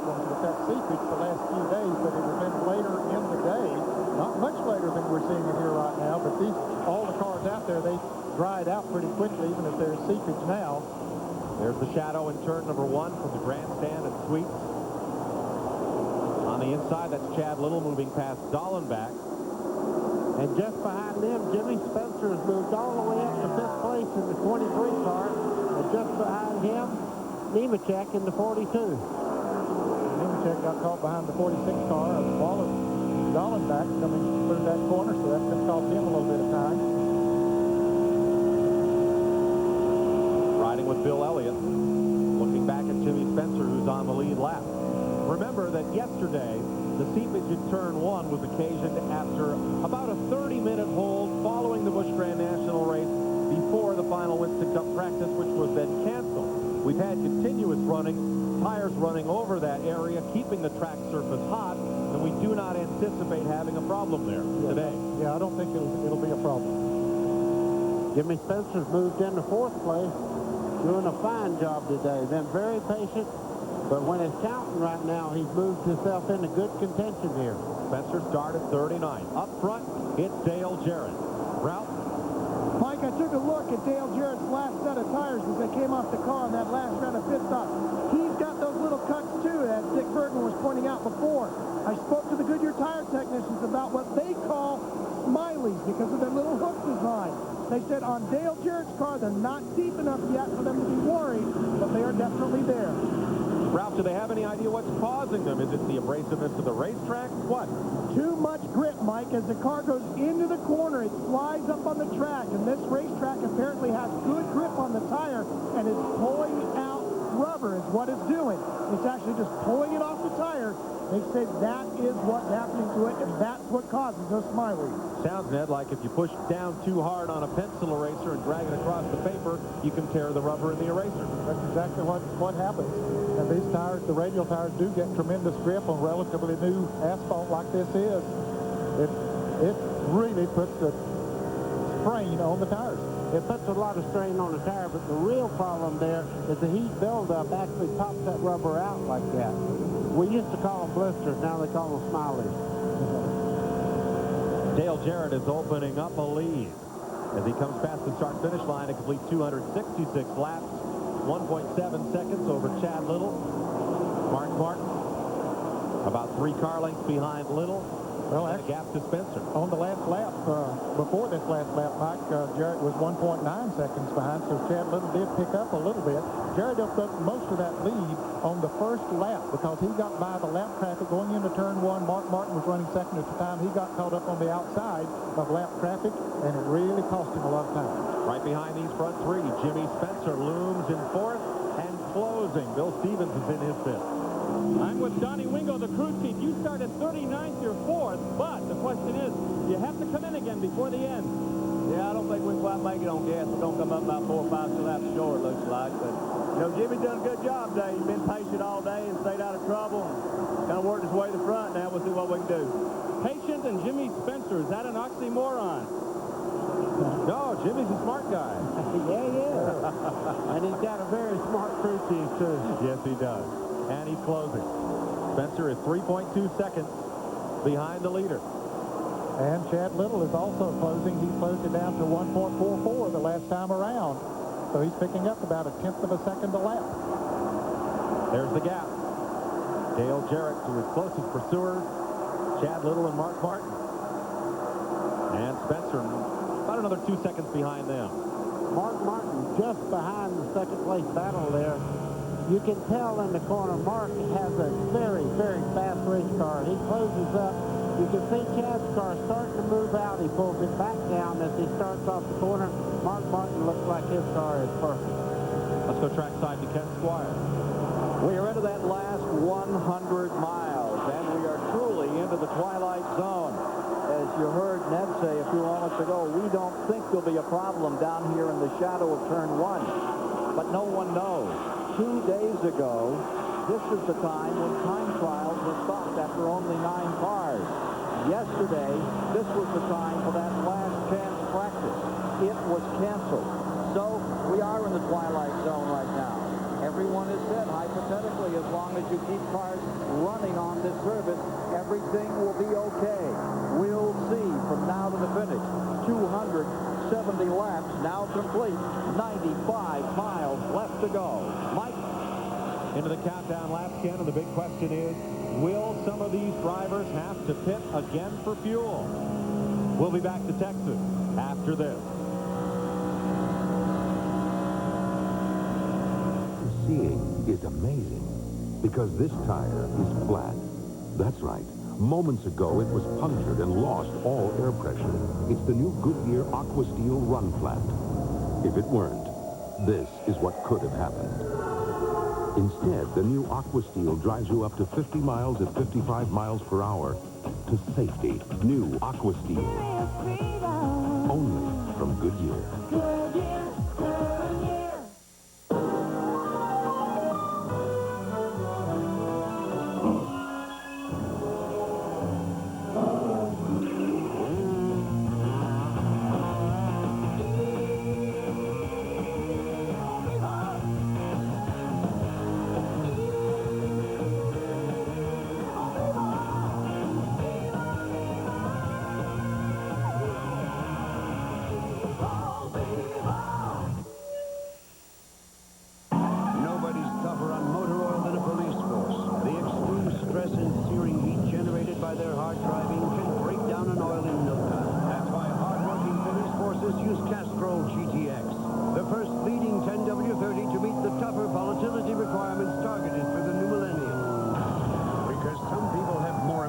Things to worry about. Castrol GTX. Drive hard. GTX is first to meet the volatility requirements targeted for the new millennium.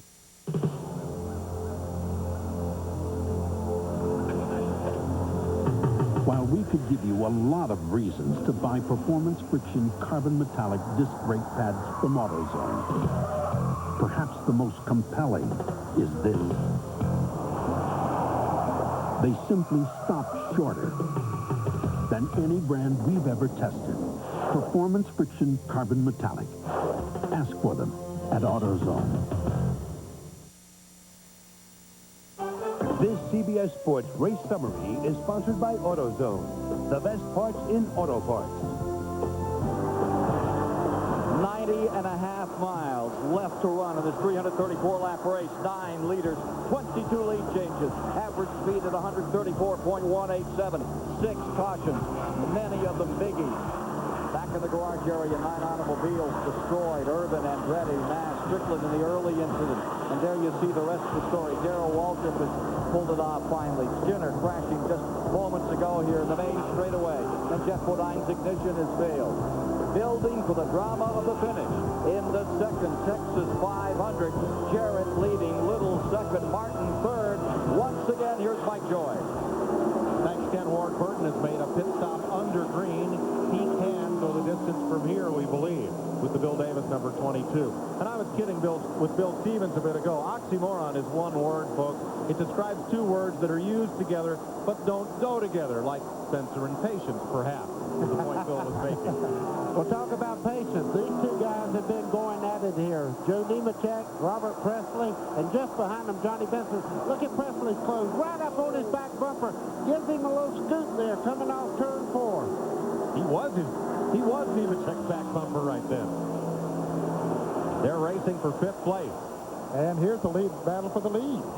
Chad Little inside of Dale Jarrett, who will have to give way. And Chad Little goes back in front.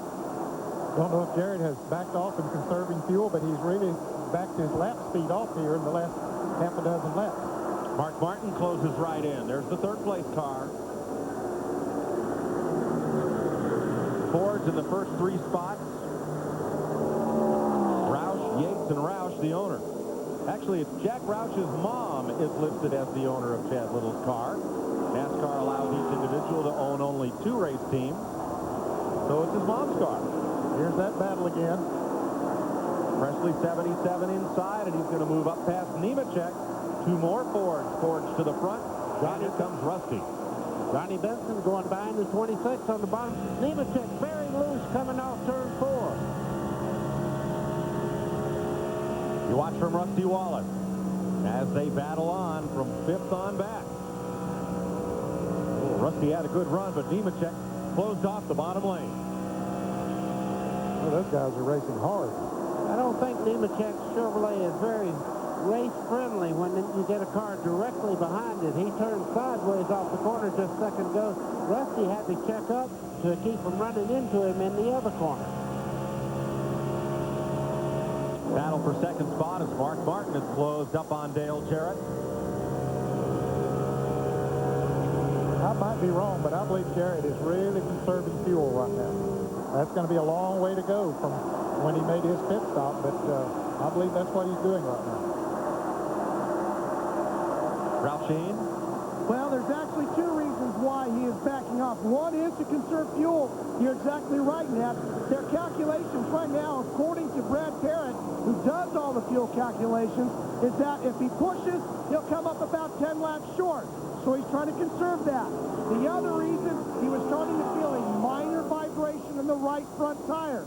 He's trying to ease off those tires, save them so that he's got not only fuel, but tires left at the end. Dick Berggren. Jeff Hammond has won 43 times as a Winston Cup crew chief. Every one of those times was with driver Darrell Waltrip. But today, with Chad Little as his driver, Jeff Hammond is in the lead. You guys got enough stuff to win this thing and bring Chad home a first-time winner? Well, I got news for you, Dick. I think a lot has to do with that John Deere Ford out there and Chad Little. Right now, he's getting the job done, and I hope he can. You know, if we don't, you know, we just put on a heck of a run here today. I'm just so proud of this team. I don't know what to say about it. I'm just so happy to be with Roush Racing right now. I don't know. It's ecstatic. Do you have to stop again? Yeah, we're going to be a little bit short on fuel. I don't think anybody can go all the way, so everybody's pretty much in the same boat. So, you know, we're kind of like playing that poker game right now. We don't want to let anybody see our hands if we can. We don't know whether it's going to be gas to go, 2 tires. We've got to kind of wait to see how the whole scenario develops. We've been catching a lot of good breaks today. And Chad Little's been doing a great job behind the wheel. You know, all the guys have just really worked really hard here today. I hope we get this one because they've really earned it. It's going to be a fun finish to Bill Stevens. Dick, one of the advantages of a multi-car team. Just a little while ago, Jack Roush said, since Ted Musgrave is out of contention, we'll use his car to stuff tires for Mark Martin toward the end of the race. That could be a factor. Ken Squire. What vindication for Jeff Hammond, fired earlier this season. He was taking some jobs on radio. He was looking for things to do. Roush puts him in here with Chad Little, and boom, they're up in front, battling with the very best. Here they come against Jarrett and Martin. Chad Little has never had this kind of an experience in Winston Cup racing, and Jeff Hammond can take a great deal of the credit. Mike? One pit stop to go, Ken. Chad Little in the lead. Tonight on CBS. Where in the world do they still subject kids to cruel and inhumane treatment in forced labor camps? In the former Soviet Union. That's 60 Minutes tonight. Followed by Touched by an Angel and the CBS Sunday night movie, The Patron Saint of Liars, starring Dana Delaney and Ellen Burstyn. Chad Little leads Dale Jarrett, Mark Martin, Jimmy Spencer, and Robert Presley. One fuel stop remains. CBS Sports coverage of the Texas 500 continues after this message and a word from your local station. You can keep your car looking clean, but you've got to keep your engine clean, too. Newly formulated Valvoline DuraBlend motor oil is a synthetic blend that suspends the dirt, unburned fuel, and water that cause harmful deposits and reduces oil burn-off. DuraBlend protects vital engine parts, so your engine runs cleaner and better longer. It outperforms all leading conventional motor oils because a car can look great. But it's what's inside that counts. Valvoline DuraBlend. The address is CBS. Welcome home. Hey, Linda. Take a lift? Yeah, why not? What you got there, Bob? Well, it's a modern marvel of portability. The Crystal Cooler. Huh. Fits snug in your cup holder. Hey, neat design appearance when you fill it up. Want to see? Sure. Well, it's Crystal then. The new Crystal Cooler. Just $1.99 filled with Coke, and refills are just 79 cents. So you can mooch off us all summer. Oh, hey, can I borrow some money? Oh.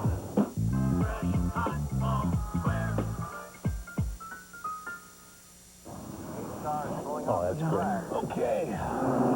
Hey, look, the race is on. Lowe's Home Improvement Warehouse is proud to sponsor Richard Childress and Mike Skinner in the Team Lowe's number 31. So if you're into home improvement and love racing, we're going to do everything we can to put you right in the middle of the action. Dad, nice job. Lowe's, the official home improvement warehouse of NASCAR. Don't forget, turn your clocks ahead 1 hour.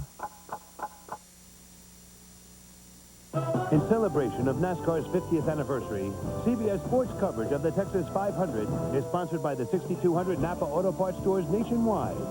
Genuine Chevrolet, the cars more Americans trust. And by Mobil 1 Synthetic Motor Oil. Nothing outperforms Mobil 1.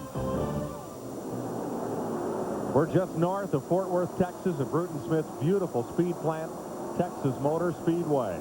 And after 291 laps, Chad Little leads Dale Jarrett and Mark Martin. Fords are in the first 6 positions ahead of Joe Nemechek's Chevrolet. A lap 2 crash knocked 10 cars out of the race, 4 of which went to the garage. The rest continued after damage repair. Other cautions, lap 30, a NASCAR caution because of no practice yesterday afternoon, so the teams could check tires and setup. Kenny Irwin's crash brought out the yellow, so did Ted Musgrave, Greg Sachs, and Mike Skinner, all single-car incidents. We've had a long green flag run since lap 251, 42 laps to go, and only Ward Burton can go the rest of the way on the tank of gas he now has. Burton came into the pits at lap 276. But he is 2 laps down, Mike. I think he had a flat tire when he came into pit. And so he's a couple of laps down. Even if these cars have to make a pit stop, they should finish ahead of him. Chad Little, the green and yellow machine, ahead of Dale Jarrett and Mark Martin. And for more on-track conditions, here's Ralph. Mike Crew Chief Todd Parrott radioed out to his driver, Dale Jarrett, to get a report on the track conditions. Dale said, I don't hear those little granules clinking up underneath the car, as Buddy Baker described earlier this morning. But he still feels the big bump on the racetrack down in 3 and 4. Buddy, we talked before the break about scuffing tires. Yeah, you know, when you say you scuff the tires, let me explain what they're actually doing. They're putting the tires through a heat cycle. When you run them, it heats the rubber up. You pull them off the car that you scuff them on, and they actually harden up and get a little better for long runs. But you also get to check them for good set. So it's a real important thing to be able to scuff tires before an event. 4th place, Robert Presley moves up into a position equaling his career best as he passes Jimmy Spencer. They're running about 9 seconds behind the leader. Jarrett now 6/10 behind Chad Little, but Little has traffic to deal with here. Dale Earnhardt. And here's Joe Nemechek, challenged by Rusty Wallace. Yeah, Rusty Wallace made a stop a while ago and got out of sequence with track position. Now he's trying to get back up in with the front leader. And right there is your 7th place car. Rusty Wallace wants that position and wants to get back up front. Wallace was 33rd last week at Bristol. The first race he finished out of the top 5 all season. He is currently shown in 8th. Here are the 11th and 12th place cars. Steve Grissom in the white and green number 41, and Michael Waltrip in the number 21. Waltrip was leading this race, Ned, and was the last of the race leaders to pit under the last green flag pit stop sequence. So Michael having a good day here in the Wood Brothers Ford. Stay right on the lead lap all day. Safety fuel cells in these cars hold 22 gallons of fuel.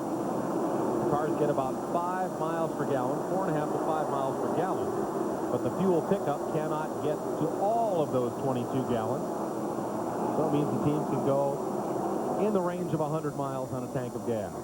Now, we talked about, we didn't think anybody else but Ward Burton could make it. Now, remember that Bobby Labonte, Ken Schrader, and somebody else came in there, topped their fuel tanks off right there at the end, that last caution.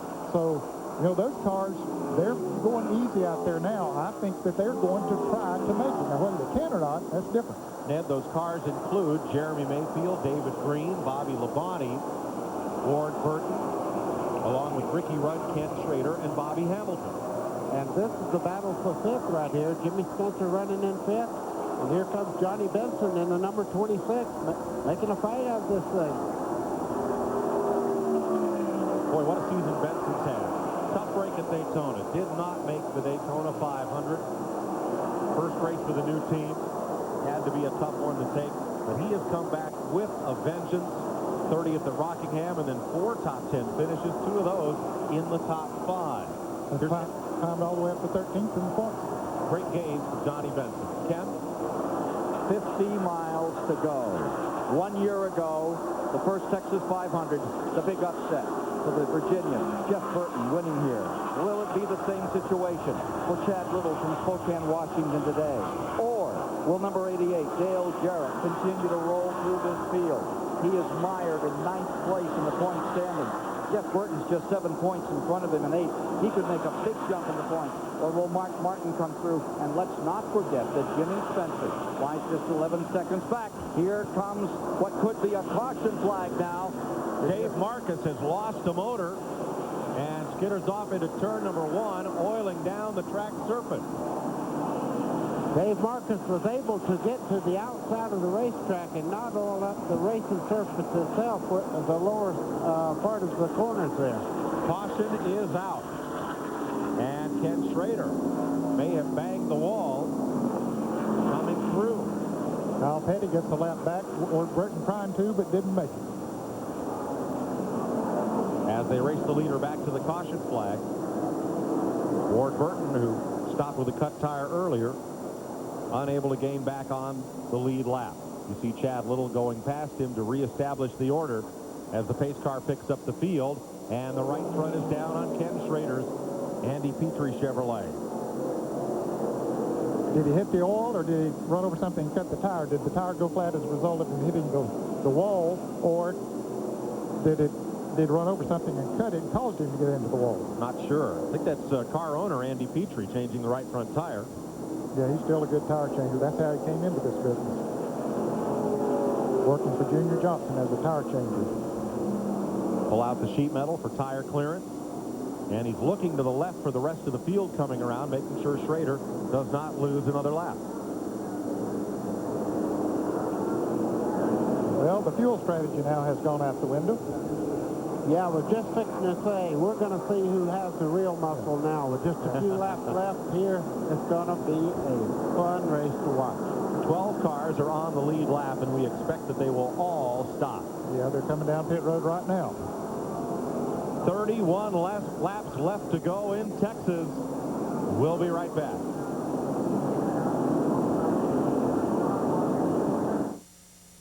As you may have read on the internet, in a national tasting of regular and iced beers, brewmasters and beer experts named Old Milwaukee the best tasting beer in America.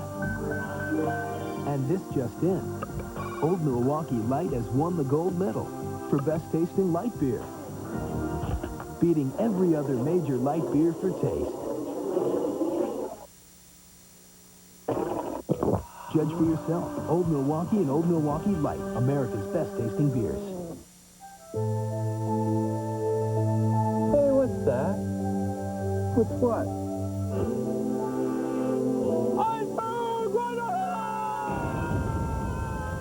Need a new fishing boat? New fishing gear? Your favorite auto parts store is Gone Fishing. Napa's giving away dive wild fishing kits with your Zuri lures at every store and 8 Ranger boats with Evinrude motors. Come on in for that Gone Fishing sweepstakes and sale. Now get Max Car Care products, your choice for only $1.69. Sleek. Sophisticated. Stylish. And yet with an exhilarating V6. Chevy Monte Carlo lets you express that hidden part of your personality, just dying to get out. Mr. Freeman. How are you? Tommy? Monte Carlo. The side you show the world is up to you.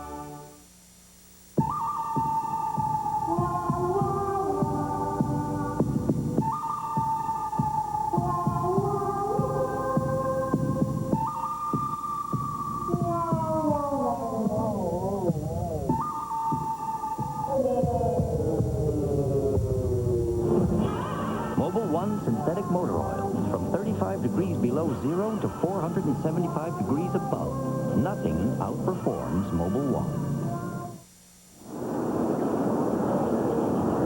The Texas 500 is under caution for the 7th time for 2 incidents that turn out to be unrelated.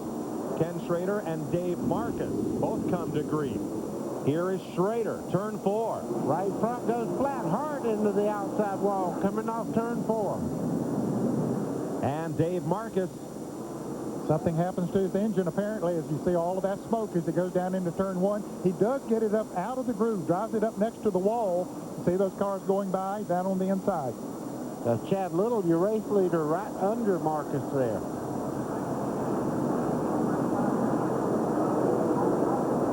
Another look here at Marcus's number 71, running in only his 2nd start of the season. He's attempted to qualify for each race.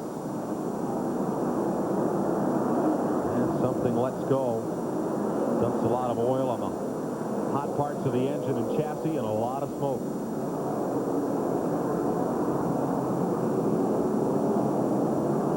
.29 laps to go. CBS Sports coverage of the Texas 500 will continue after this word from your local station.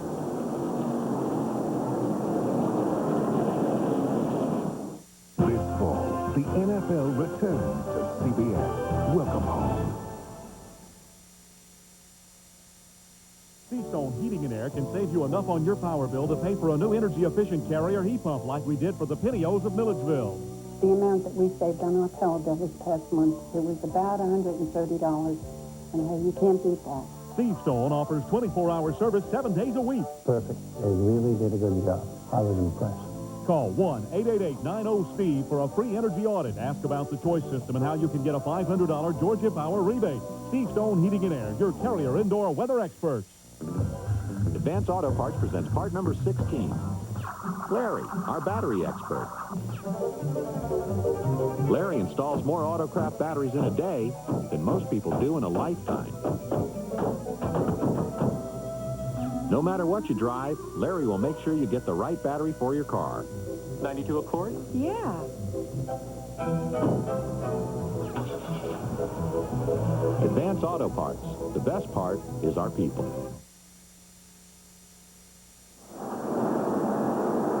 28 laps to go. Mark Martin leads Chad Little. Robert Presley lined up 3rd. The Chevy of Joe Nemechek. Dale Jarrett, Johnny Benson in Ford. Terry Labonte in a Chevy. Jimmy Spencer's Ford. Bobby Labonte's Pontiac.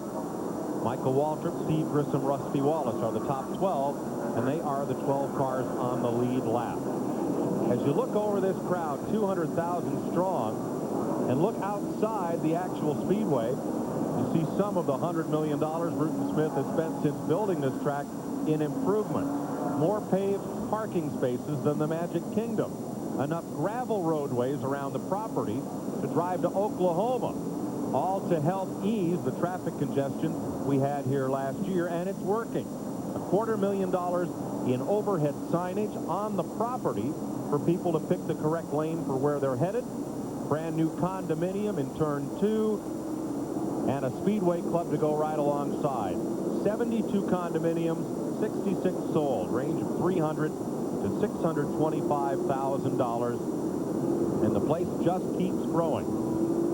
Right now, 150,000 seats and a packed infield.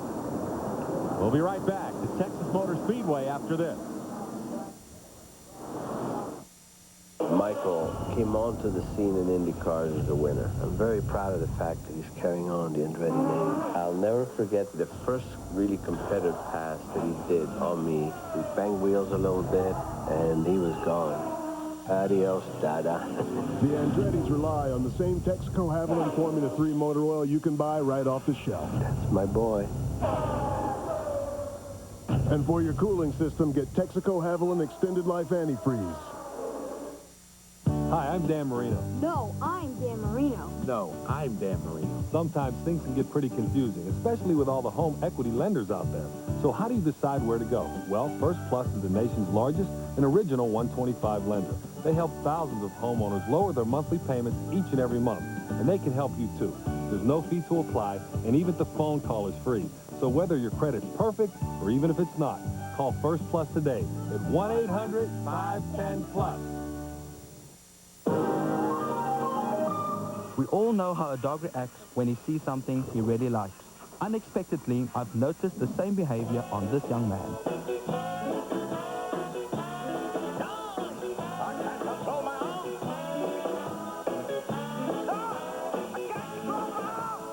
Can you turn this into something good?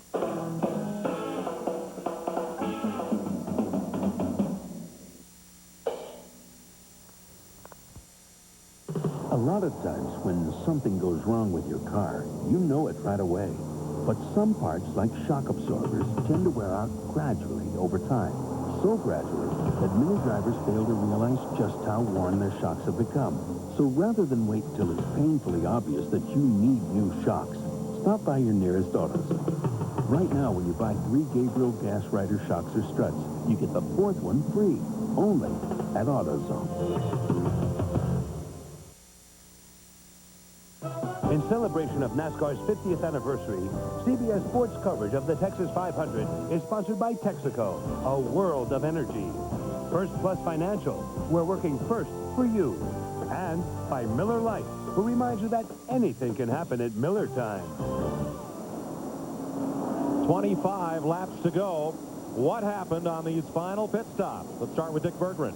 An awful lot happened on the final pit stops, and it may determine the outcome of this race, Mike. Chad Little came in as the leader. He came out second. He took 2 tires. Mark Martin also took 2 tires. Rusty Wallace gambled that 4 fresh tires was going to help him, but he got caught speeding on pit road and shoved to the back of the line. Dale Jarrett took 4. Robert Presley took 2. Nemechek took 2 as well. Ralph, what happened near you? Well, Dick, as you said, Dale Jarrett took 4 tires. He was a little loose. They went half a pound down on the air pressure on the left side. The biggest thing with Dale Jarrett is he wants to get back to green and go racing. With 4 tires, he's hoping to wear out the other drivers with just 2 tires on the car. The more yellows, the better the advantage is for the drivers with 2 tires, Bill Stevens.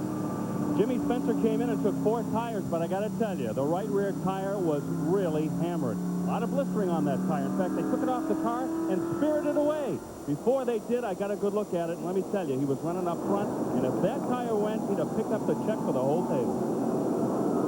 Guys, Dale Jarrett has 4 tires, which should give him an advantage, but the disadvantage is going to be, see where he is back there in that line?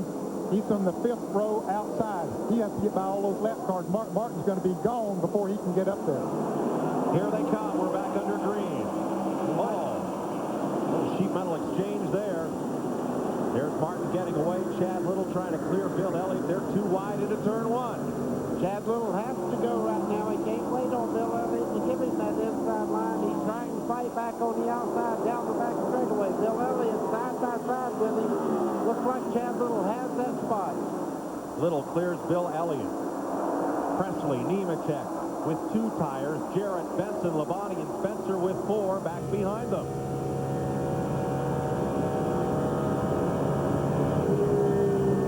From leader Mark Martin. In the shade, back in the sun at turn 2. Big lead.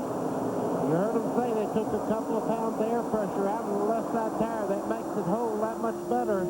The cars with the 4 tires should work a little bit better than the ones with 2, but they do have bad track position. That's the problem that the 4-tire guys have, is that bad track position. It's got to get by those cars, and it's hard to do. Jarrett now comes in on the inside of Nemechek. And he's going to get him going into turn number 1. Nemechek drops in line behind Dale Jarrett. That 4-tire stop strategy late in the race, it worked yesterday for Dale Earnhardt Jr. Will it work today for Dale Jarrett? Jarrett in 4th right now, down the back straightaway. You can see he's pulled out about a 5-car length lead over to Nemechek as they head down through the corner there. Johnny Benson in the yellow car is coming up on Nemechek now.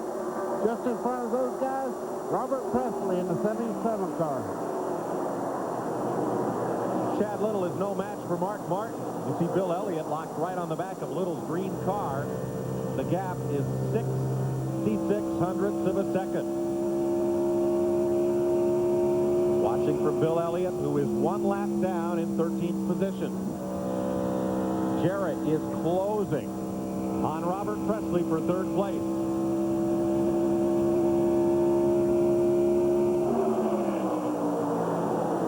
he's closing on Mark Martin.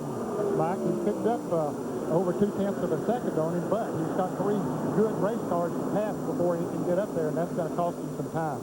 Robert Presley's having a career day. Here's the pack right behind them. That's Bobby Labonte in the green car there. He's in 7th spot right now. Leaders off turn 4. And now Chad Little is reeling in Mark Martin. Yes, it was half a second a lap ago. He knocked 1/10 of a second off that. This time, 19 laps to go. Chad Little winless in Winston Cup racing. He's chasing a guy who's had a lot of success. Mark Martin, a teammate. And let me tell you, there's no teams when 10 laps come.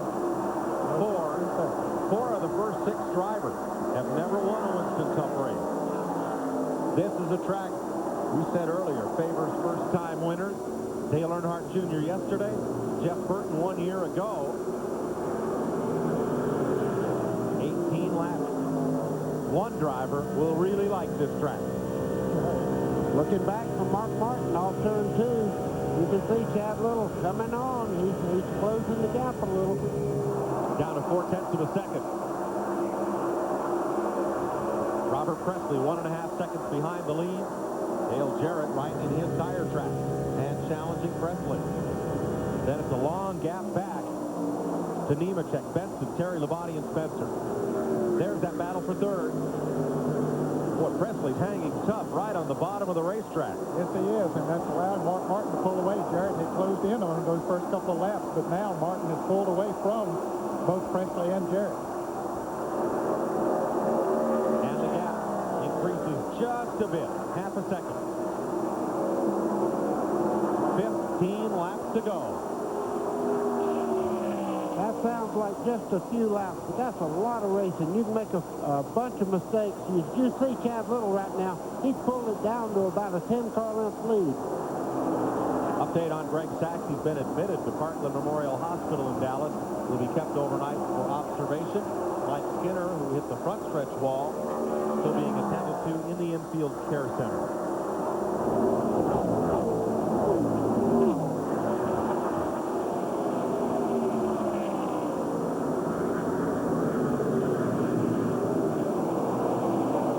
Of a second, Chad Little gained a 10th that lap on Mark Martin. Chad, a former NASCAR Winston West Series champion. He knows what winning is. He's won in the Busch Series as well, but never in Winston Cup. Mike, this is exciting. This battle for 3rd and 4th right now. You see Jarrett looking to the inside of Presley, down through the dog leg. 14 laps to go.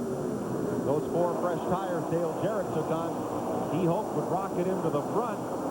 It's been a bumpy ride. Yes, it has. It's not working for him right now. He got up to Presley, but that's as far as he could go. There is the interval. Left side of your screen, Martin. Martin got caught by a lap traffic car there, but so did Chad Little, so it wasn't that big a deficit as he went by, but Chad Little has pulled it down to about 6 car lengths now. They'll have a couple of packs of traffic to get through before this one's over. 13 to go. 12 cars on the lead lap. Martin, Little, Presley, Jarrett, Nemechek in 5th. And here comes Jarrett looking inside of Presley. Oh, no, he couldn't make it. He shut the door on him going into turn 3. Now you see Dale Jarrett really applying the pressure as they come off turn 4.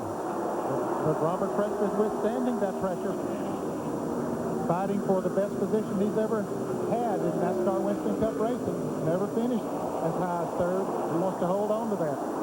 Kenny Wallace has gone to the garage. Tough day. He was involved in that early wreck on lap 2. 3rd place battle going on here. 2.5 seconds behind the leader, Mark Martin. Yeah, they're losing ground to Mark Martin. He's pulling away while they're racing back there for this position. 6th is Johnny Benson. 7th, Terry Labonte. 8th, Jimmy Spencer. 9th, Bobby Labonte. 10th, Michael Waltrip. Then Steve Grissom and Rusty Wallace. You saw the damaged cars of Jeff Gordon and Kevin LePage go down to the track apron. They want to continue to put on laps, but they do not want to be part of this battle in its closing stages.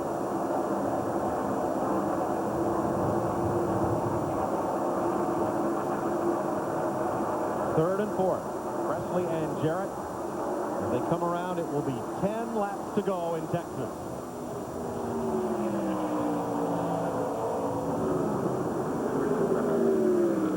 And now that battle is 2.8 seconds behind Mark Martin, who has opened up 0.8 of a second on Chad Little.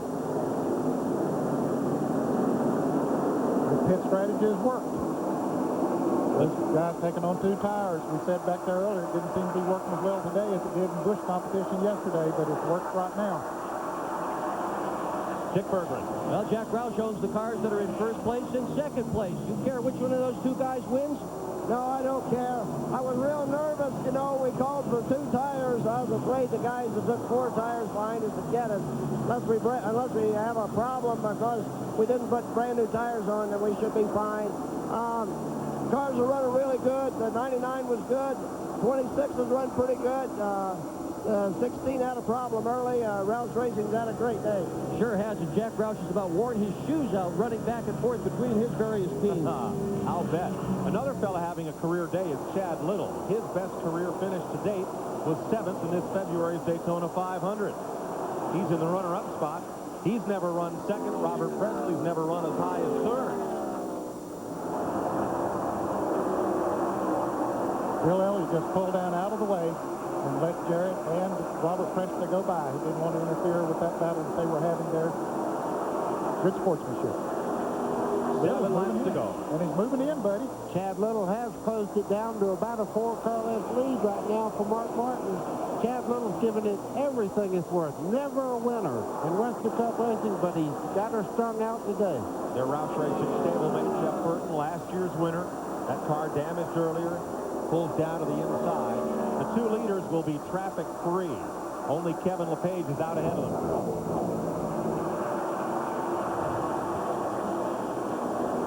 Robert Presley is pulled way ahead of Dale Jarrett. Jarrett has backed off for some reason after he got by Bill Elliott.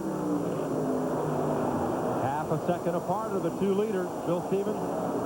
Well, Jack Roush and Jeff Hammond may be calling the shot strategy-wise, but right now, Chad Little's spotter is saying very little on the radio except, you got it in you. There is Jarrett behind Bill Elliott. Bill Elliott went back by Jarrett. Don't know if something has happened to Jarrett's Ford. What's going on, Ralph?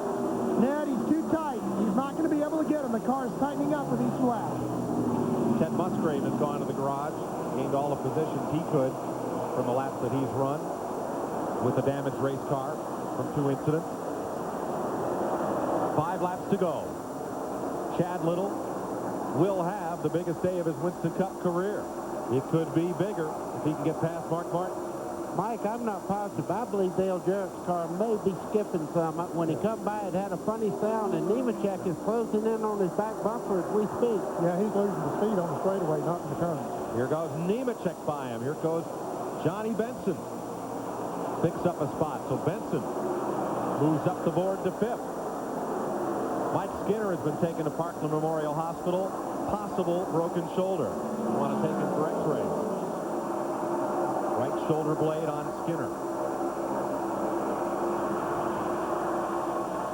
3 laps to go.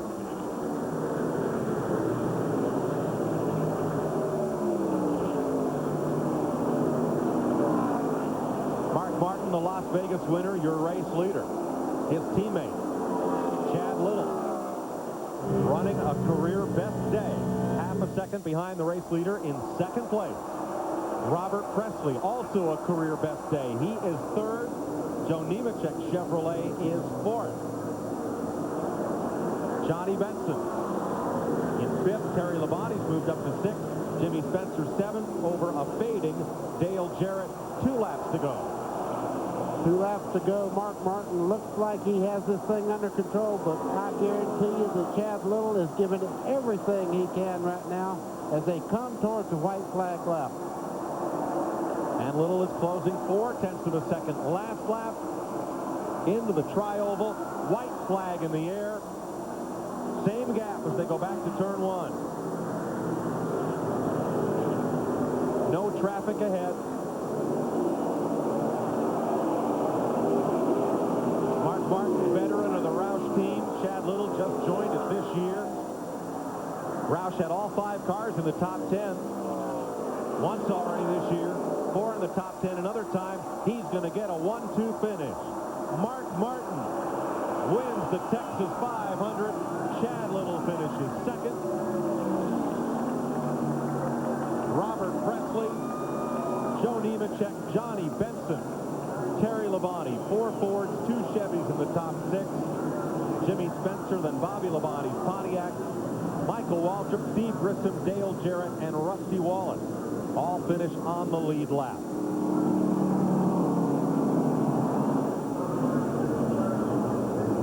There's the happiest guy in Texas, Chad Little. Yeah, great run. Chad took the window screen down in the left window there so he could wave to the winner, Mark Martin, his teammate. There's his wife, Donna. Second place. Career best for Chad Little. This man knows the way to victory lane. Mark Martin, 25th career win. Led 4 times today for a total of 37 laps.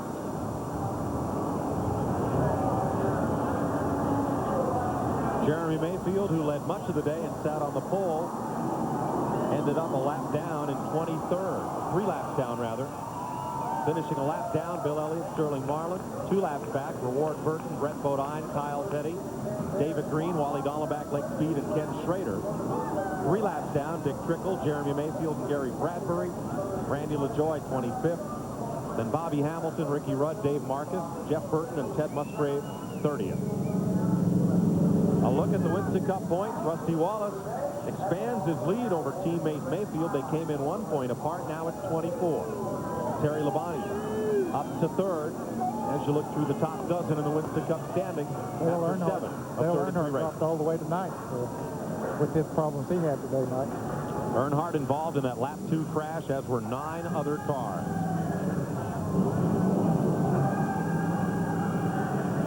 Ted Musgrave, Jeff Gordon among the last cars running. Earnhardt and Kevin LePage.